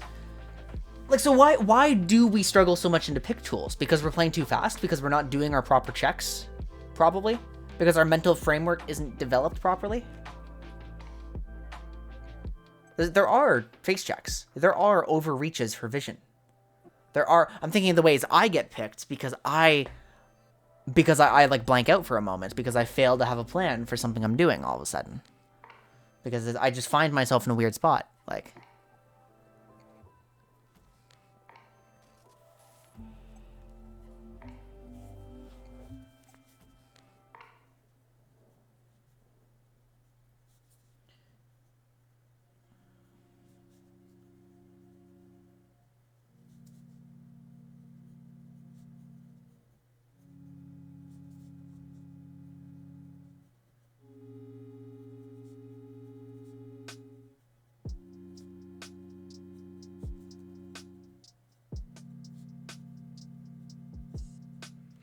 Like, there's never that phase of waiting for info. It's so uncommon that you get that period of just waiting for info. It's just, I had a great idea, guys, let's do it. Or, I had a great idea, me and not anyone else on my team. I'm gonna do it.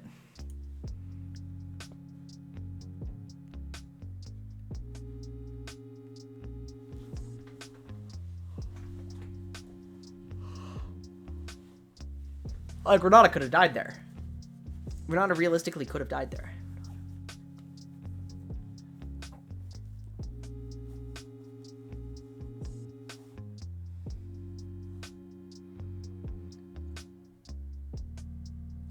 I guess at some point that means we also have to define like what specifically the average plat player is good at. Like, what are these laning skills that they have? What are these like basic macro skills that they have? Trist had burn flash because she had absolutely no expectation of Talia actually landing anything here. Do you see that? Trist thought play is over. So Trist has to flash to actually secure the kill.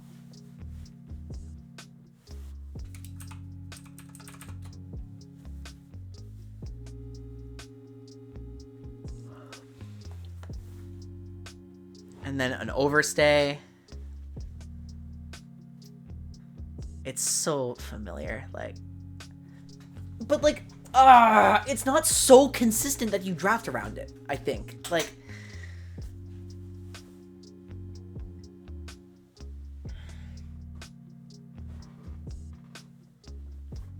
I don't know. Is Luden's Talia cringer-based? I'm leaning slightly towards cringe.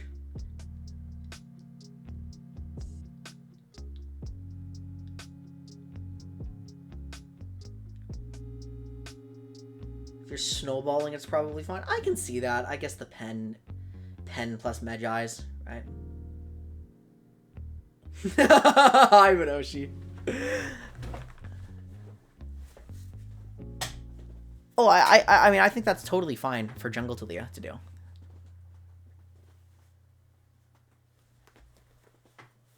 It's kind of like support Talia vibes where you're just trying to impact as much as possible.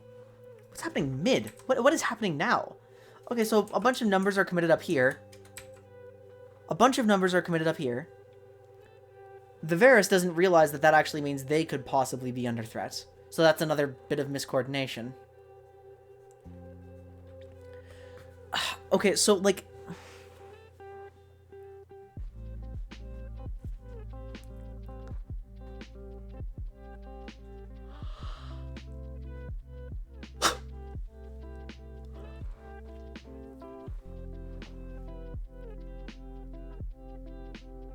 That kills Galio, right? Yeah.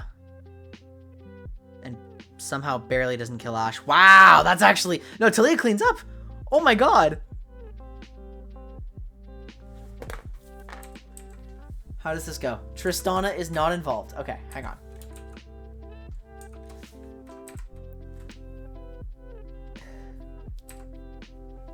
So they kill Renata.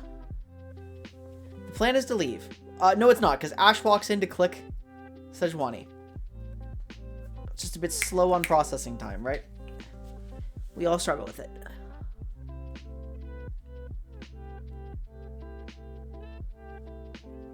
Honestly, great save from Galio. Like, great sacrifice in general. And no, this is just like... what is it? They're just not ready for Ornn? They think they can kill... I mean, I don't blame them for thinking they can kill through this.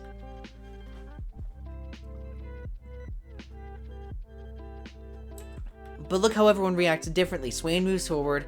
Sejuani moves backwards.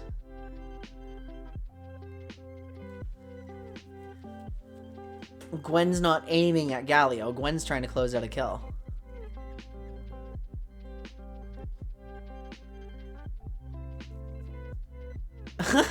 Minoshi.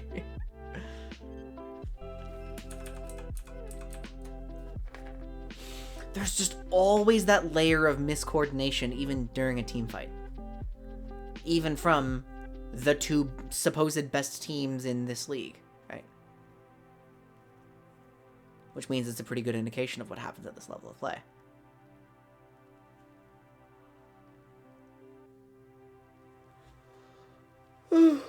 Excuse me. There's always this level of miscoordination. That's a Stormrazor Trist. Jeez.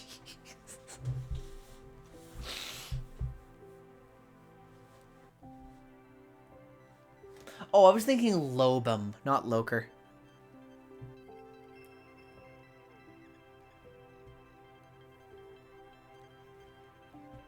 That's why I got confused earlier about the Akali player.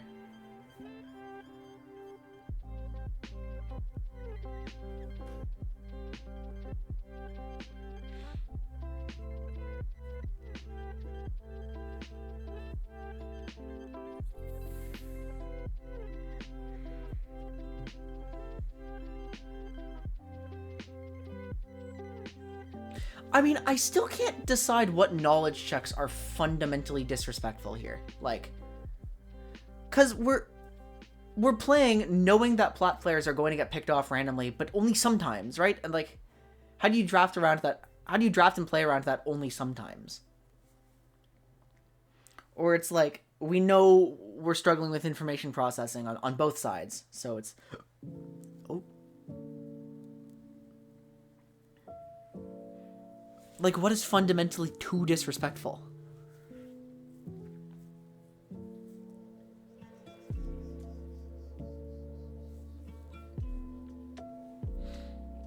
Like, are we getting Talon value here?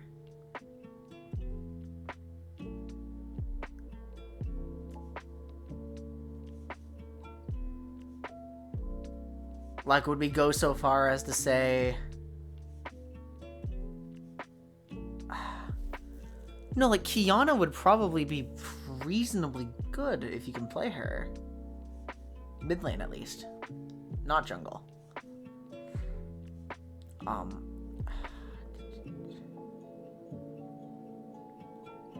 Would we go so far as to say, like, Sylas support can be consistent if you pick it properly?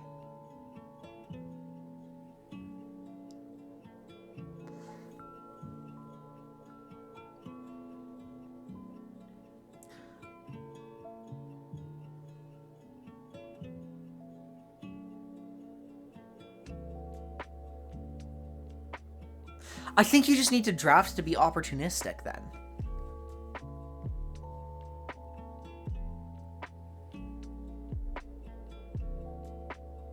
Seems like it was most important to just unlock support.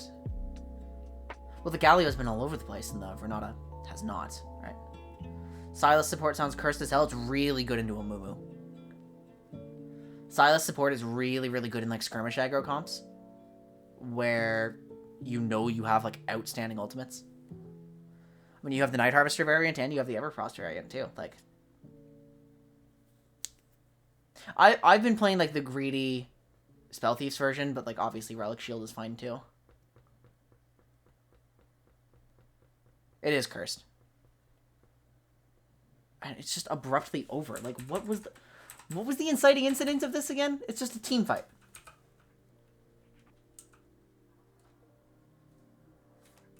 I tend to do Silas Electrocute, to be honest. I did Silas Electrocute with Callista. Okay, it really is just spontaneously a team fight. Sejuani gets caught. Because what are they doing? Are they trying to set up? They're trying to set up, but they're fundamentally out of sync. Like, look, Varus isn't quite here yet. Sejuani's not exerting any threat. They don't know Talia's here. It's a surprise, right? No, they know Talia's here. She just queued.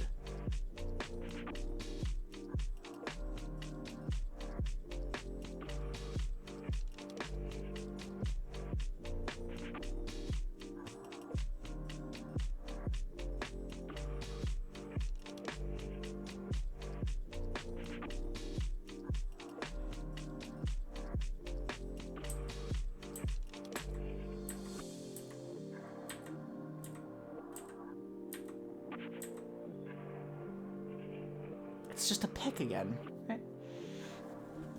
That is Matt G, the VRD champ. Yeah, it is, and it's very common in Platinum games, but, like, again, the ongoing question is just, how much of that do we bank on? How much of that can we draft around? Like, okay, what happens in this game? Okay, so Rodham wins. Rodham wins. They've won the game. Why do I say they've won the game? Because here's a champion that... Actually, let me use my pen again. Here's a champion that hugely distorts how the game is played. Here's a champion who like, distorts how the game is played and, like, is able to capitalize on these opportunistic moments. Setup, playmaker, has setup and just a ton of damage. Meanwhile, this one is, again, slow. This one does actually warp the game a lot, right? Still think we watch a game of your team? I mean, okay, we can maybe do it at some point. But I'm going to be, like, extremely biased as soon as I do, right? This one does warp the game, right? But what do we have? We have, like, this pick is kind of just stalling and scaling a little bit. This pick is...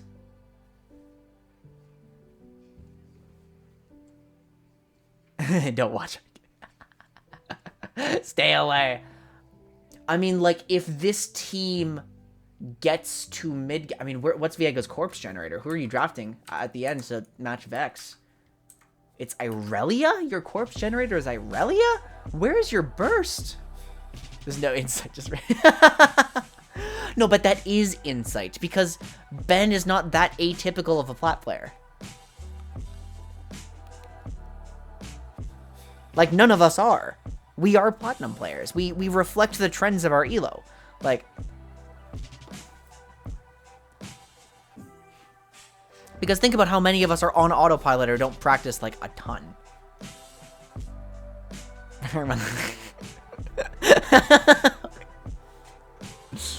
Gotcha. Okay, so, I mean, we have Pyke, who consistently plays Spoiler on Bard, and, like, I would argue Pyke is also just faster than Bard, right? Like, because your champion has to... Your champion just has fewer combat tools than Pyke does.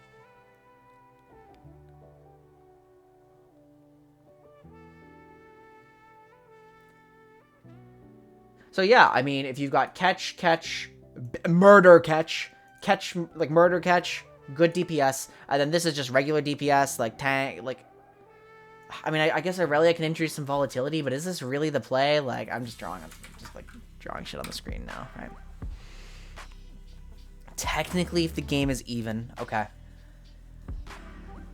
Yeah, because, I mean, he incites more chaos. You take longer. You take longer to get online, and then you control the game more effectively, in theory. I guess.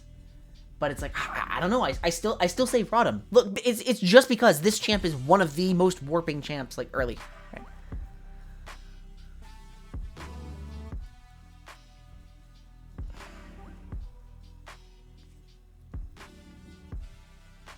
Like, because the counterplay to Pyke level 1 is, don't touch that, don't go near that.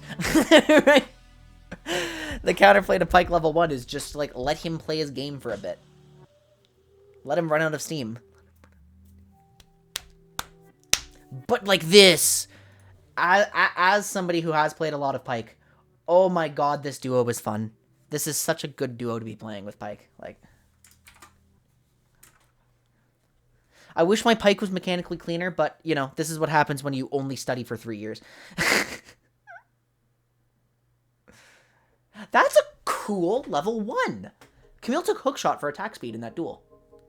Did you see that? Like, I don't know if that's right, but it's cool.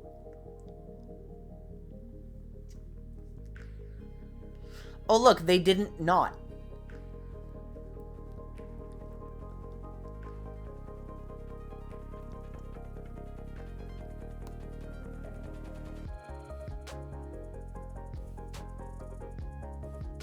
I'm just mechanically poor. I'm generally comfortable in my ability to make decisions, but I miss way too much. You know what? Same too. Yeah, I can't get in the zone afterwards. Yeah, I agree. Now that I know what you're saying exactly, I'm the same way.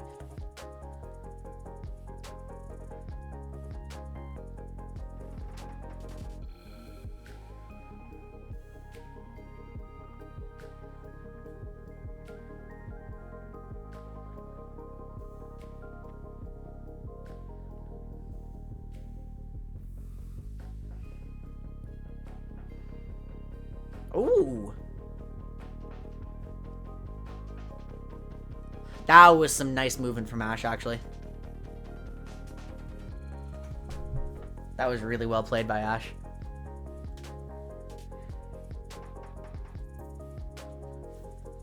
But like, they're cross-mapping, right?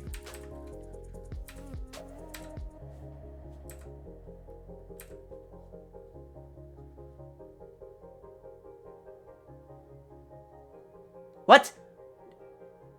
Okay, 3 Camp Viego trying to use skirmish potential. Like, look, there's no possible follow up here. It's like Viego misses, plays kind of Bard level 1 at 3 minutes. This is the wave that gets him. Like, okay, no, that's not right. That's just do area or electro if you don't want Guardian. Based spellbook enjoyers. This burns Orange Flash. Poor Matt G. Yep.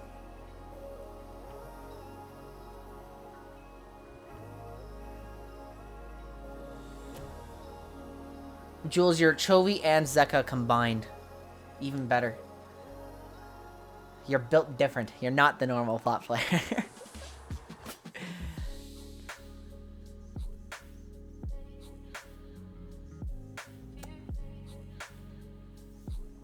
It's so hard to get consistent fleet value nowadays, though, now that it does virtually nothing on minions.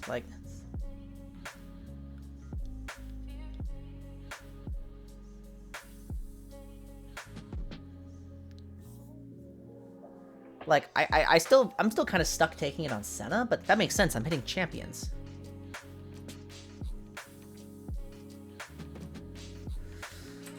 When they made this play, did they have any idea about potential bot support?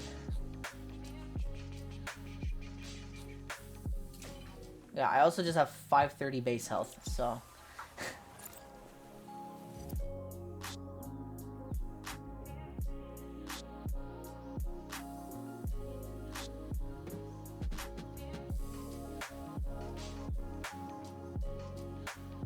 they ended up being fine, but I'm not sure they even considered the possibility of Bard being here when Blue made this play. Wow, okay. Pike's the one down tempo.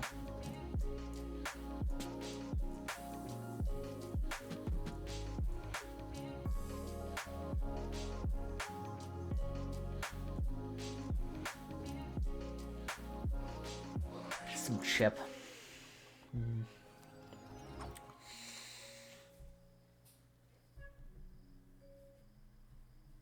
I'm trying to watch the junglers. I'm trying to watch the lanes. It's like... But, like, you literally can't push 24/7. So, if we're getting overwhelmed by not being able to make plays, like...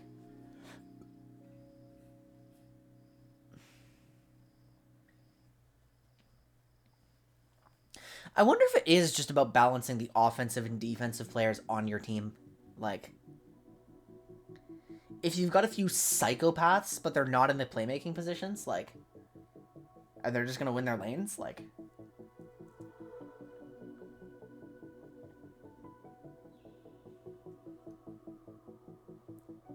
Psychopath mid or top is really good. Yeah.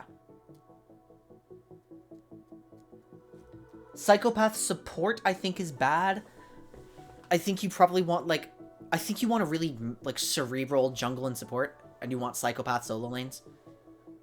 And then you just need your AD carry to be, like, mechanically comfortable. Reckless Hilly, you...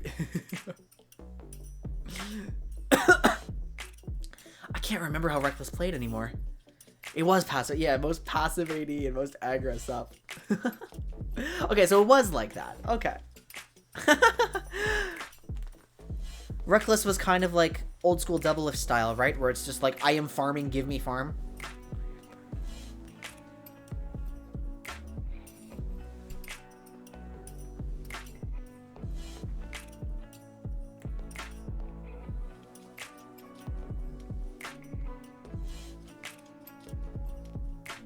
They're obviously going to go for this. Are they going to go for this dive? No, they're not. They don't feel comfortable. But Ornn didn't have wave clear. But Ornn had ulti. But Talia didn't. I don't know. Camille aggro, I think.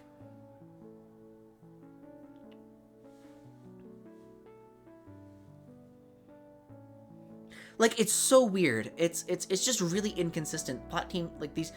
I'm watching them call off good plays. I'm watching them call off bad plays. I'm watching them, like... make good plays. I'm watching them make bad plays. Like, it's really vibes based. Dude, it's so vibes based. It's just all vibes.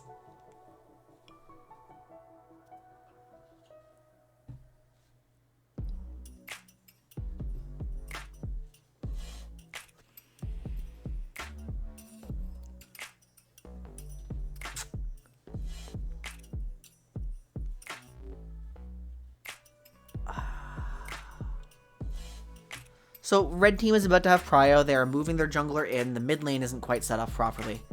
We just know the dragon is up and we're going to have a small window soon, right? Unless Bard gets hooked, which was really close. We didn't find the dragon window, so Viego's just taking camps.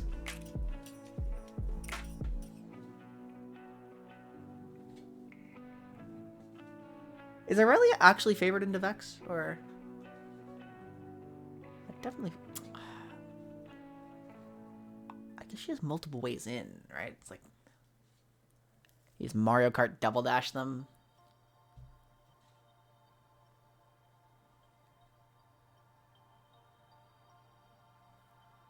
Okay, name me a platinum player who doesn't die to this gank. I die to this gank. For sure, I die to this gank.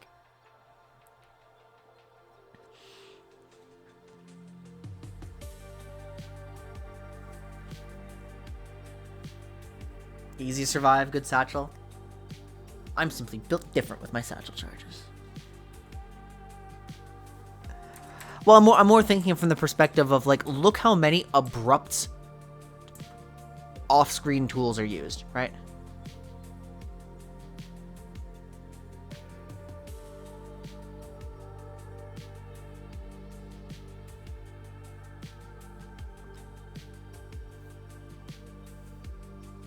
How many played with lock screen? I think it's pretty common.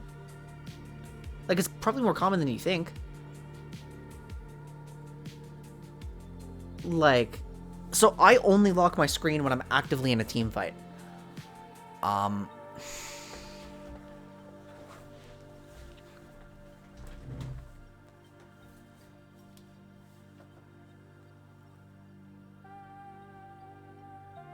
don't know. Yeah, I had to learn to play locked. I had to very explicitly... Oh, there's an advantage just playing StarCraft before League. Yeah. I had to very explicitly learn how to hold shift or spacebar while I was team fighting. Oh! You had absolutely no concept of even more people coming in?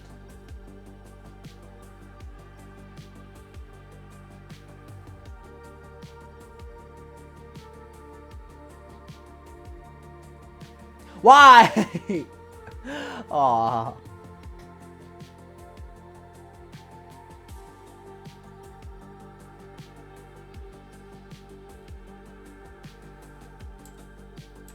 So I reacted very aggressively there.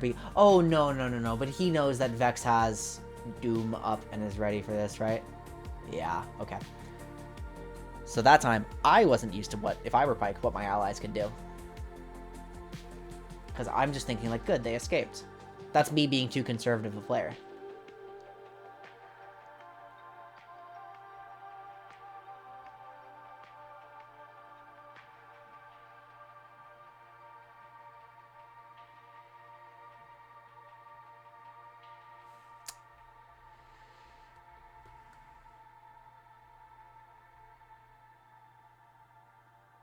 This Pyke is just consistently yoinking out of Satchel. It's so good.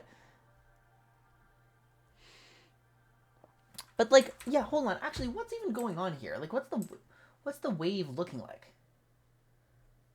Ziggs is screwed on this wave, right? Wait, no the fuck he's not! It's pushing back!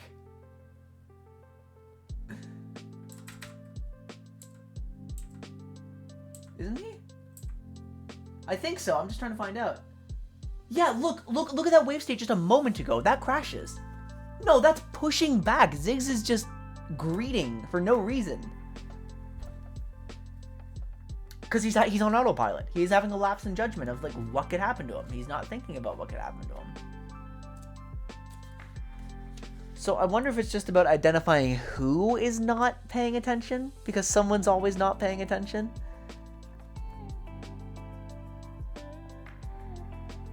Ah, okay, so yeah, now we have a problem where, like, the things I'm picking up from today are kind of making me think, like, the platinum lens is inherently disrespectful again. Because it's like, yeah, you can't reliably guess who is going to be not paying attention. But, like, everybody who is still platinum is struggling with it. So maybe it's not disrespectful, like, it's just a factor of the rank, like.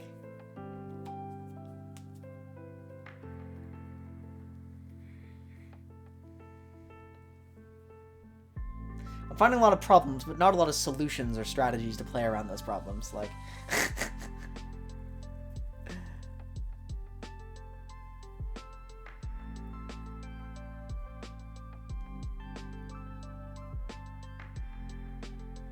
Oh yeah, lane ganks fuck people up all the time. All the time.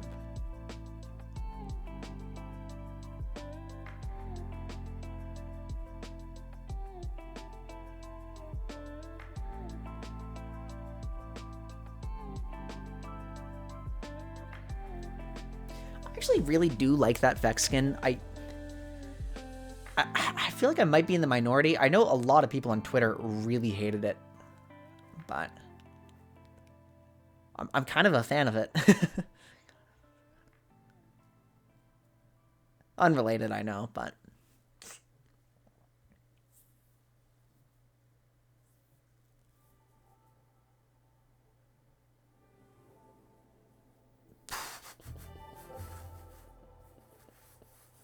Okay, so, like, Caitlyn Lux is still strong, but probably weaker than just an explicit Pyke lane or a Bard lane or something like that, because Caitlyn Lux at least plays in a way where it's about the lane phase, and people know how to generally handle their lane phases, like, a bit. Yeah, it's more direct, right? It's more win lane, win game. It's win lane, win game, and that falls under our list of, like, ortho. Just go execute, dude. Ugh. Exactly. Kate Lux is still playing fundamentals at the end of the day. It's still about using these skills you've learned about how to lane. And playing against them is still a skill of how to lane, right? Yeah, but once you start requiring more cohesion,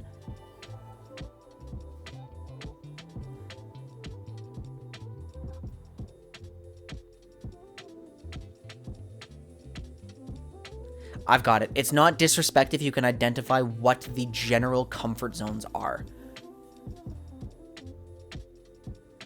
And again, we've already identified bot lane 2v2 is a comfort zone. Mid jungle 2v2 is a comfort zone. Really? Maybe I'm biased because I'm just a hardcore Karma player, but...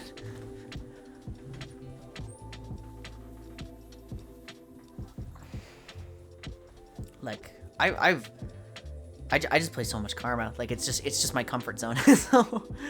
So I guess I can't really... I guess I have too many, like, personal experiences that say otherwise. Either the Ez or Karma. Oh, yeah. I'm just remembering, like, my own Kate Lux game where, like, in VRD, where I just shit the bed as Lux. I got in my own head. I didn't have confidence. The moment you lose confidence, you don't have enough room for for your mental stack. That's the thing. That's why.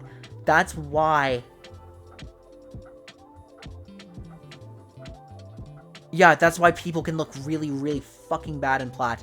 Because in Platinum, we still have to use our mental stack on, like, reasonably basic things. Which is why we're struggling with keeping track of specifics. And then you lose confidence and you just look like a garbage player.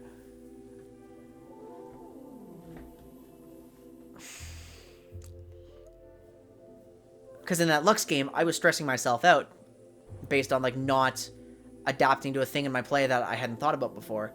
And then I just started failing the basics. Oh, we got this. Okay. We're figuring it out slowly.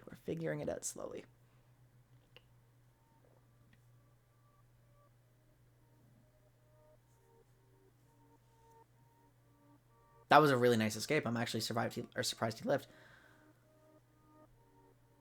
Oh! No way! That's No.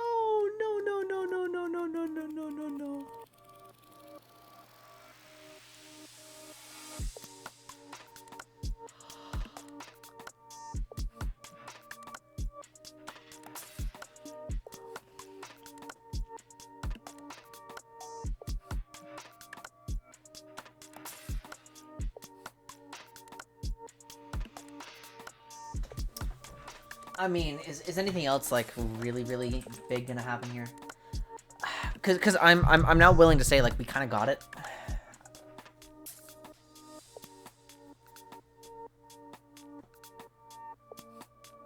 We've established the basics, but not... What happened here? What happened down there? Talia's chasing Bard. Talia's killing Bard.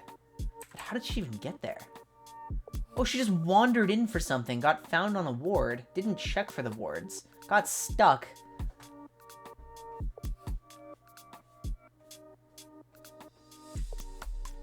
Loses... Wait. But why is she doing this while her team's making a play up topside? This is that weird-ass out-of-sync stuff again, like...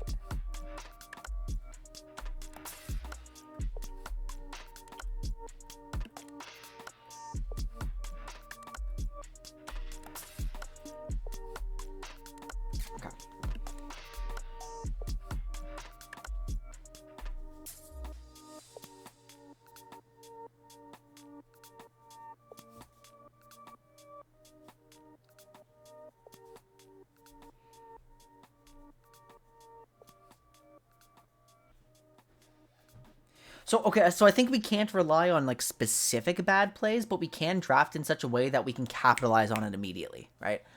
Like, if we're drafting in such a way that we can make immediate snap decisions about when to fight, when to capitalize on, like, oh, jeez.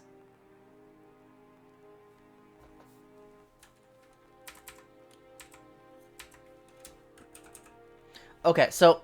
Pyke makes a psychopath play here, right?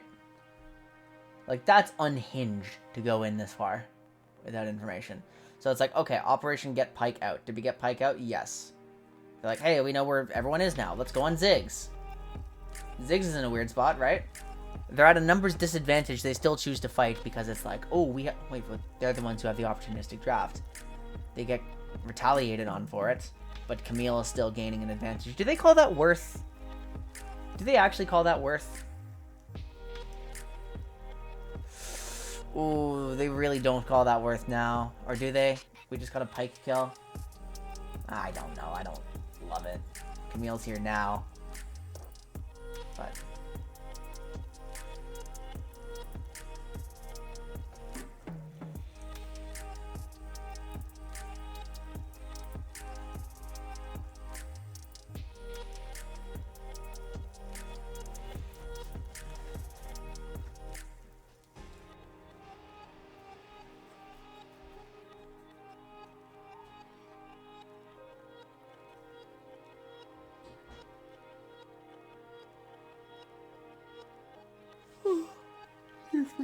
Excuse me. Sorry. I'm a lot more tired than I expected to be, and I don't really know why. I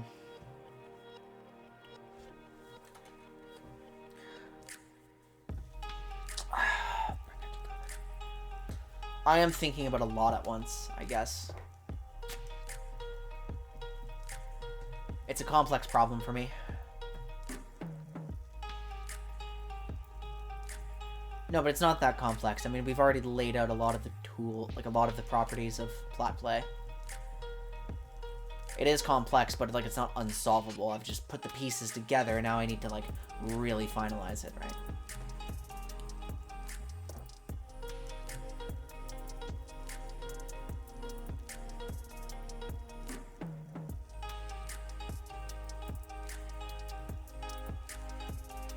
They have to fight their way out, but they're not ready. But is it working? Not particularly, no. Everyone's here now. It's actually kind of looking... Oh, now it's not looking good for blue at all. They got Aurelia'd.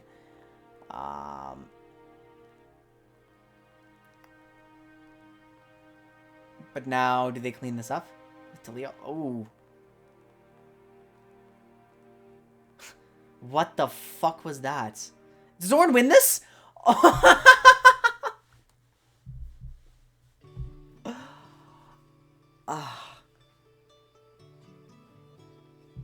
Like, the thing I'm struggling with is those random plays still happen. Just like we were talking about in IVS. It's just less consistent, less reliable. At least there were clear ways of, like, drafting to capitalize on that because it happens every game. But, like, here, it's... I don't know what's gonna happen.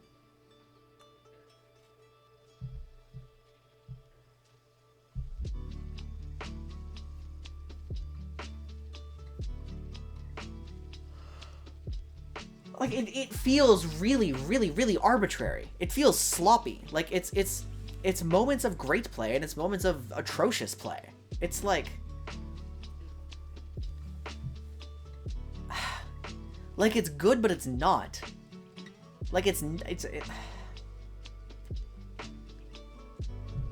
And that awkward middle ground between, like, actual IBS and Diamond is just so weird for me to play around. Like, what is this? What are you doing here? And then Pike's the one who dies for it. Like, and then all of a sudden red team has collapsed. And it's really unpleasant for everybody. We're way out of position. Camille's not involved. We're fighting with, like... We're just making...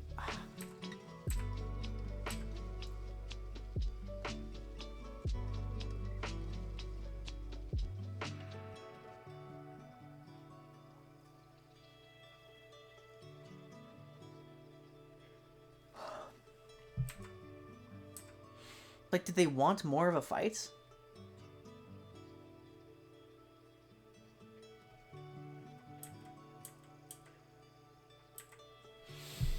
No, but that's just it. We've already solved this problem. Mobility boots and Shirelias.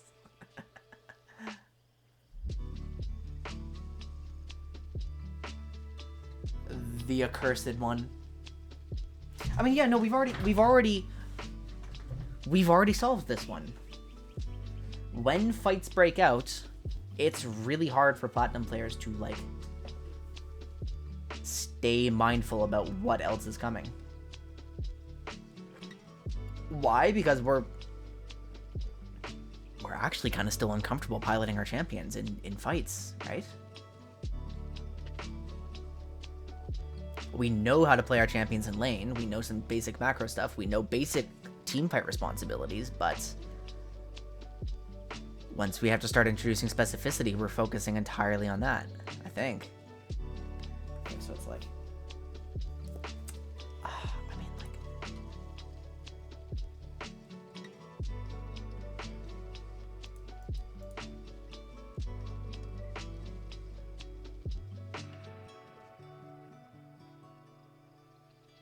Where's, like...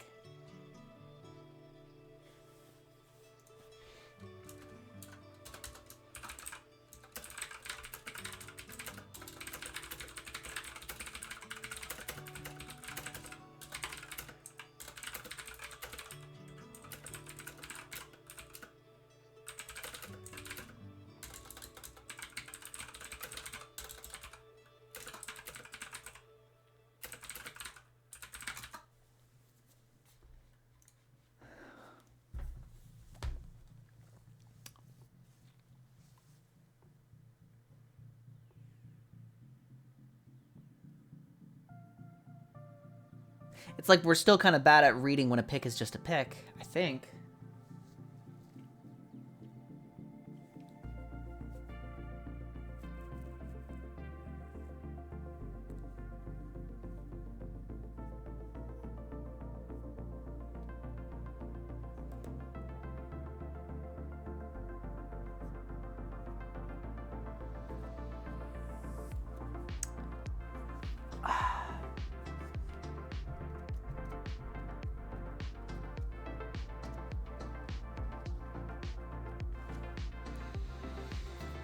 I think I have to sleep on this one, guys. I'm not gonna lie. I think I have a lot of pieces, but it's... the next step is not revealing itself to me.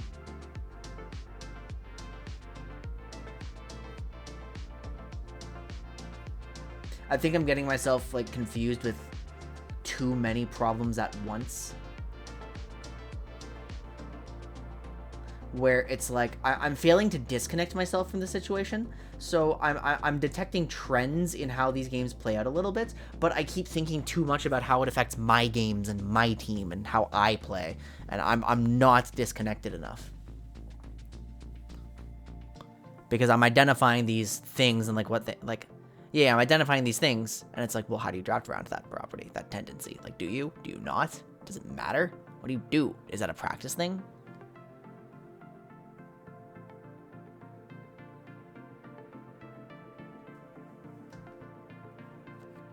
Because this is kind of like that defer responsibility thing.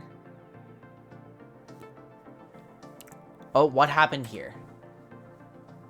Bard ultimates. The fight is so scattered.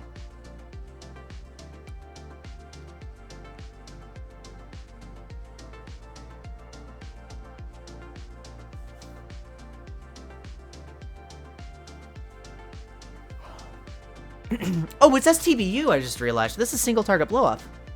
So it is a teamfight archetype, so why are they so scattered? Yeah, blue team's playing single target blow up. Red team is playing...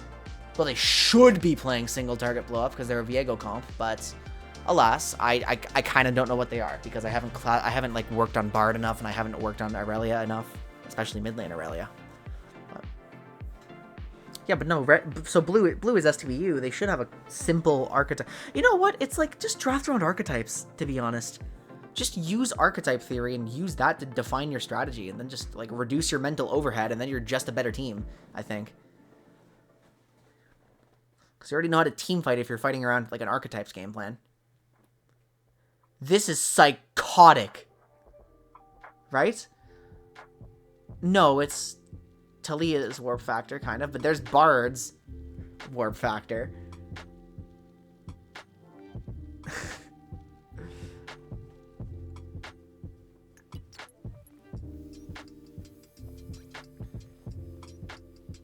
Is Pike going into GA or DD? No, it can't be DD. What am I saying, right? GG guys, GG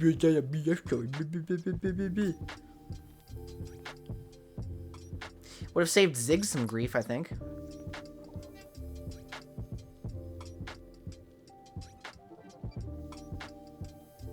First item Crucible is mad underrated. I don't know why more people don't do it. Like, I get it if you're a dedicated Moonstone champion, but...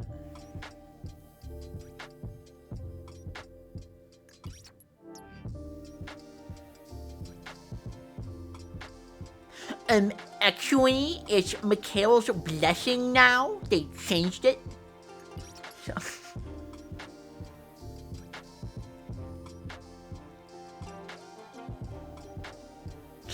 Me too. Me too. I've finally changed over to steel caps, and I have to because I make content. New players get confused if I say Tavis, but I do say steel caps.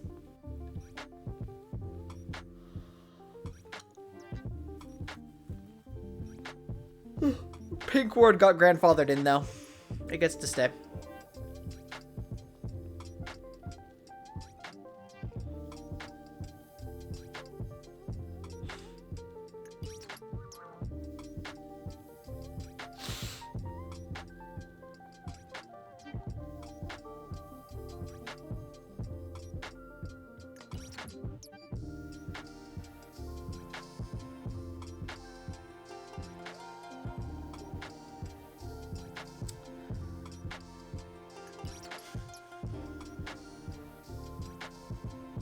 Yeah, you know what?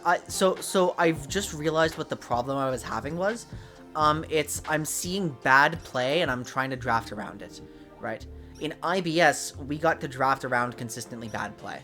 In Platinum, we don't get to draft around consistently bad play because everyone's playing just well enough and just badly enough to be completely inconsistent. So my problem was I was trying to create an IBS style strategy where it's like, well, what champions do we pick when this sort of stuff is happening? Well, I don't fucking know. But that's not the problem. The answer is, yeah, these champions who create chaos are the good champions. And the way you become a better Platinum team is just learning how to pre-process information more effectively.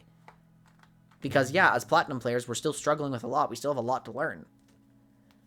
But the best way you can improve your performance immediately is just have the means to capitalize on mistakes and get better at pre-processing information. Which comes from exposure and really taking inventory of your tools and using downtime properly. Okay, I'm satisfied with that then. I'm satisfied with that. And of course, you draft to, when we're drafting to incite chaos, we know that we do it in less familiar skirmish patterns. Teams don't know how to play around jungle support. Teams don't know how to play around mid-top necessarily. Teams don't know how to play around that, that's for sure.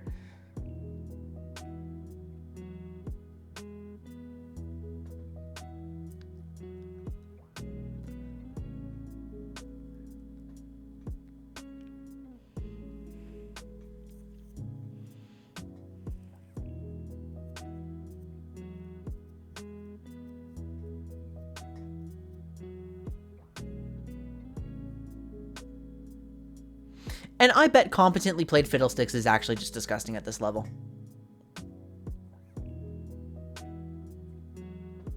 Evelyn should be amazing at this level. Shaco would actually be kind of good. People are still making enough mistakes for Shaco to capitalize on, but they're also playing cleanly enough that... Or cleanly enough in fundamental League of Legends that Shaco distorting fundamental League of Legends is excellent.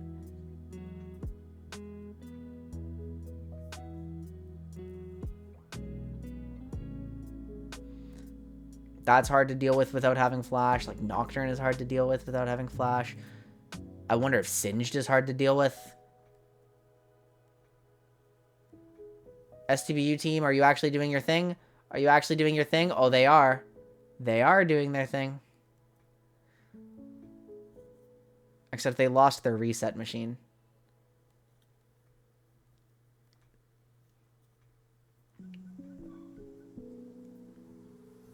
People didn't know how to deal with him. Okay, no, perfect. That that supports this theory. It's like, what the fuck is a singed?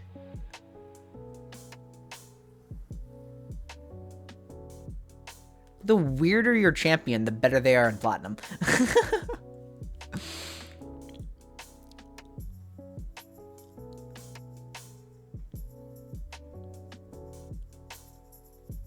What else is weird?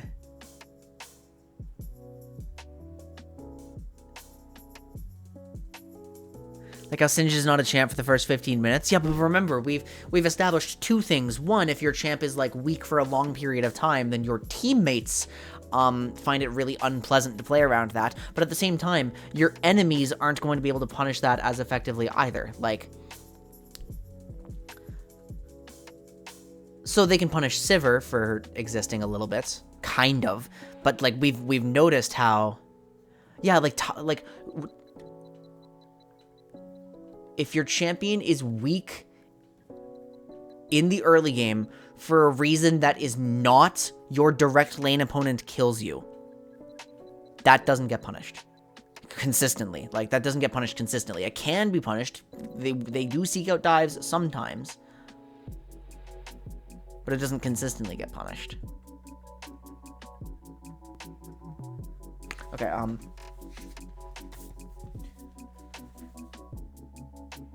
time to scale, not punished if jungle intervention is required. Oh, yeah, he is. But can make your own team uncomfortable and lead to throws. So it's a weird dichotomy where it's like, yeah. Okay, this game has fully devolved into Fiesta.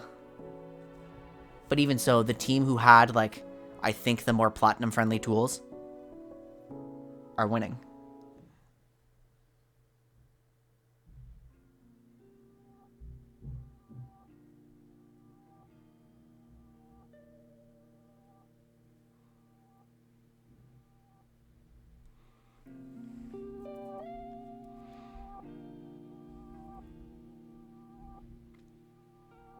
Because, like, Victor takes a while to come online, except you can accelerate his time to scale.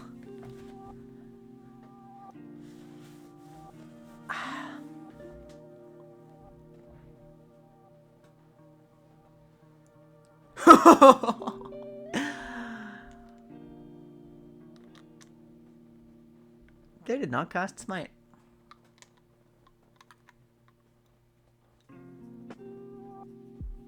Like, Azir is good, but not as good as he is in Diamond. And I didn't recognize that because my team just happened to have a really comfortable Azir player, but no, he's not as good down here because he's not enabling you to make the general, like, he's not enabling you to follow the general snowball flowchart that everyone's used to.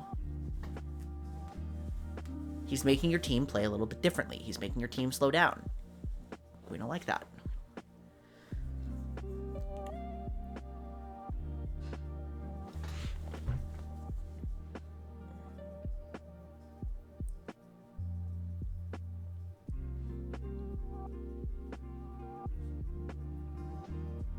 And then the defer responsibility problem. This is what you were talking about earlier, Paradox, with the Malzahar picks. Now that's how it becomes a problem again.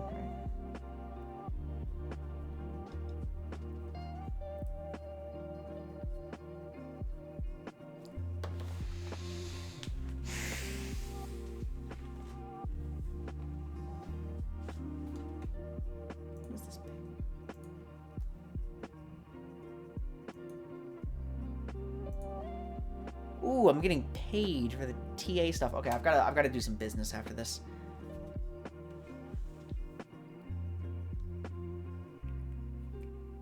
Nice. Money.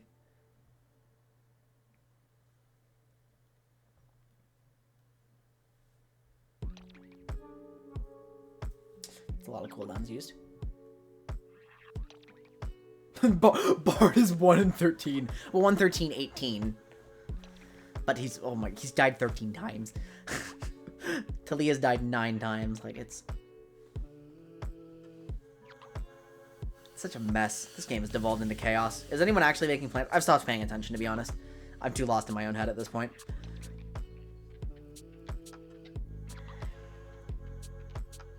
It's just a 3-0 for Rodham then? Like...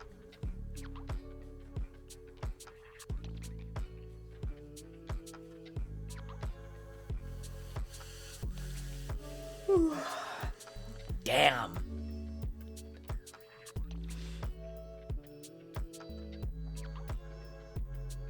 Why is there always one team who just like looks so much better than everyone else? VGS had like SLK.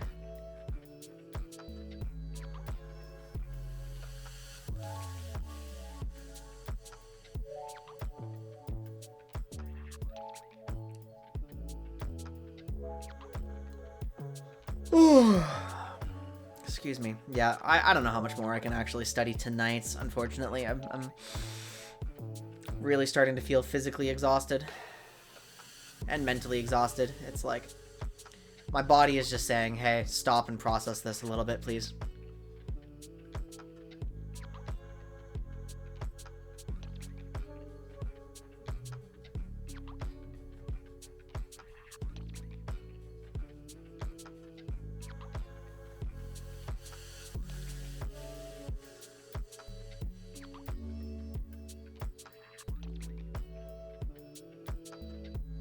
Nice!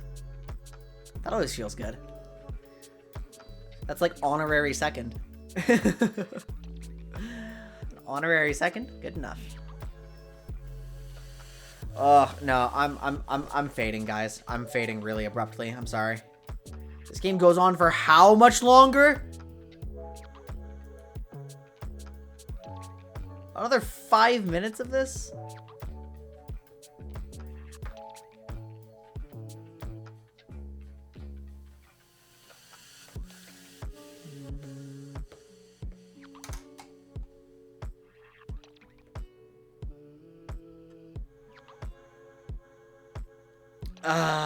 Okay, well, you know what?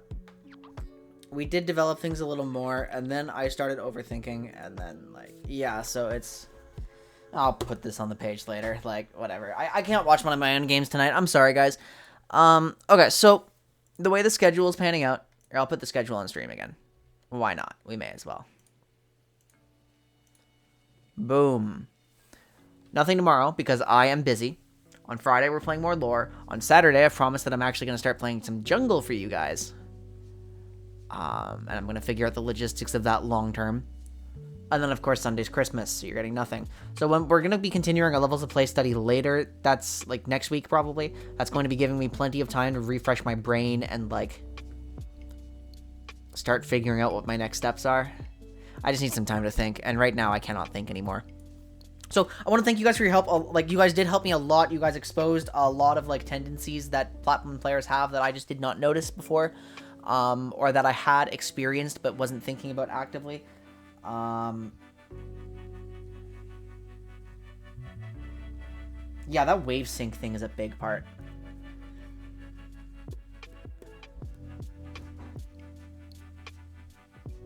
Yeah, it's like, I'm just gonna write this down.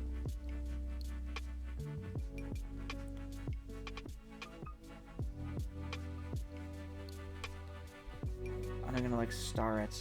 Macro punish is harder than lane punish. Okay. Anyway, I'll see you guys in 2 days. Thank you so much for watching. Don't forget to love yourselves, respect each other, and I will see you all next time. But wait, but before I go, I actually am supposed to check for something. Because I want to say... we do, in fact, have a homie online.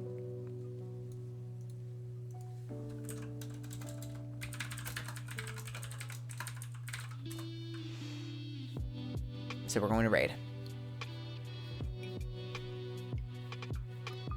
Alright. Good night, everybody. I'll see you all next time. Take care.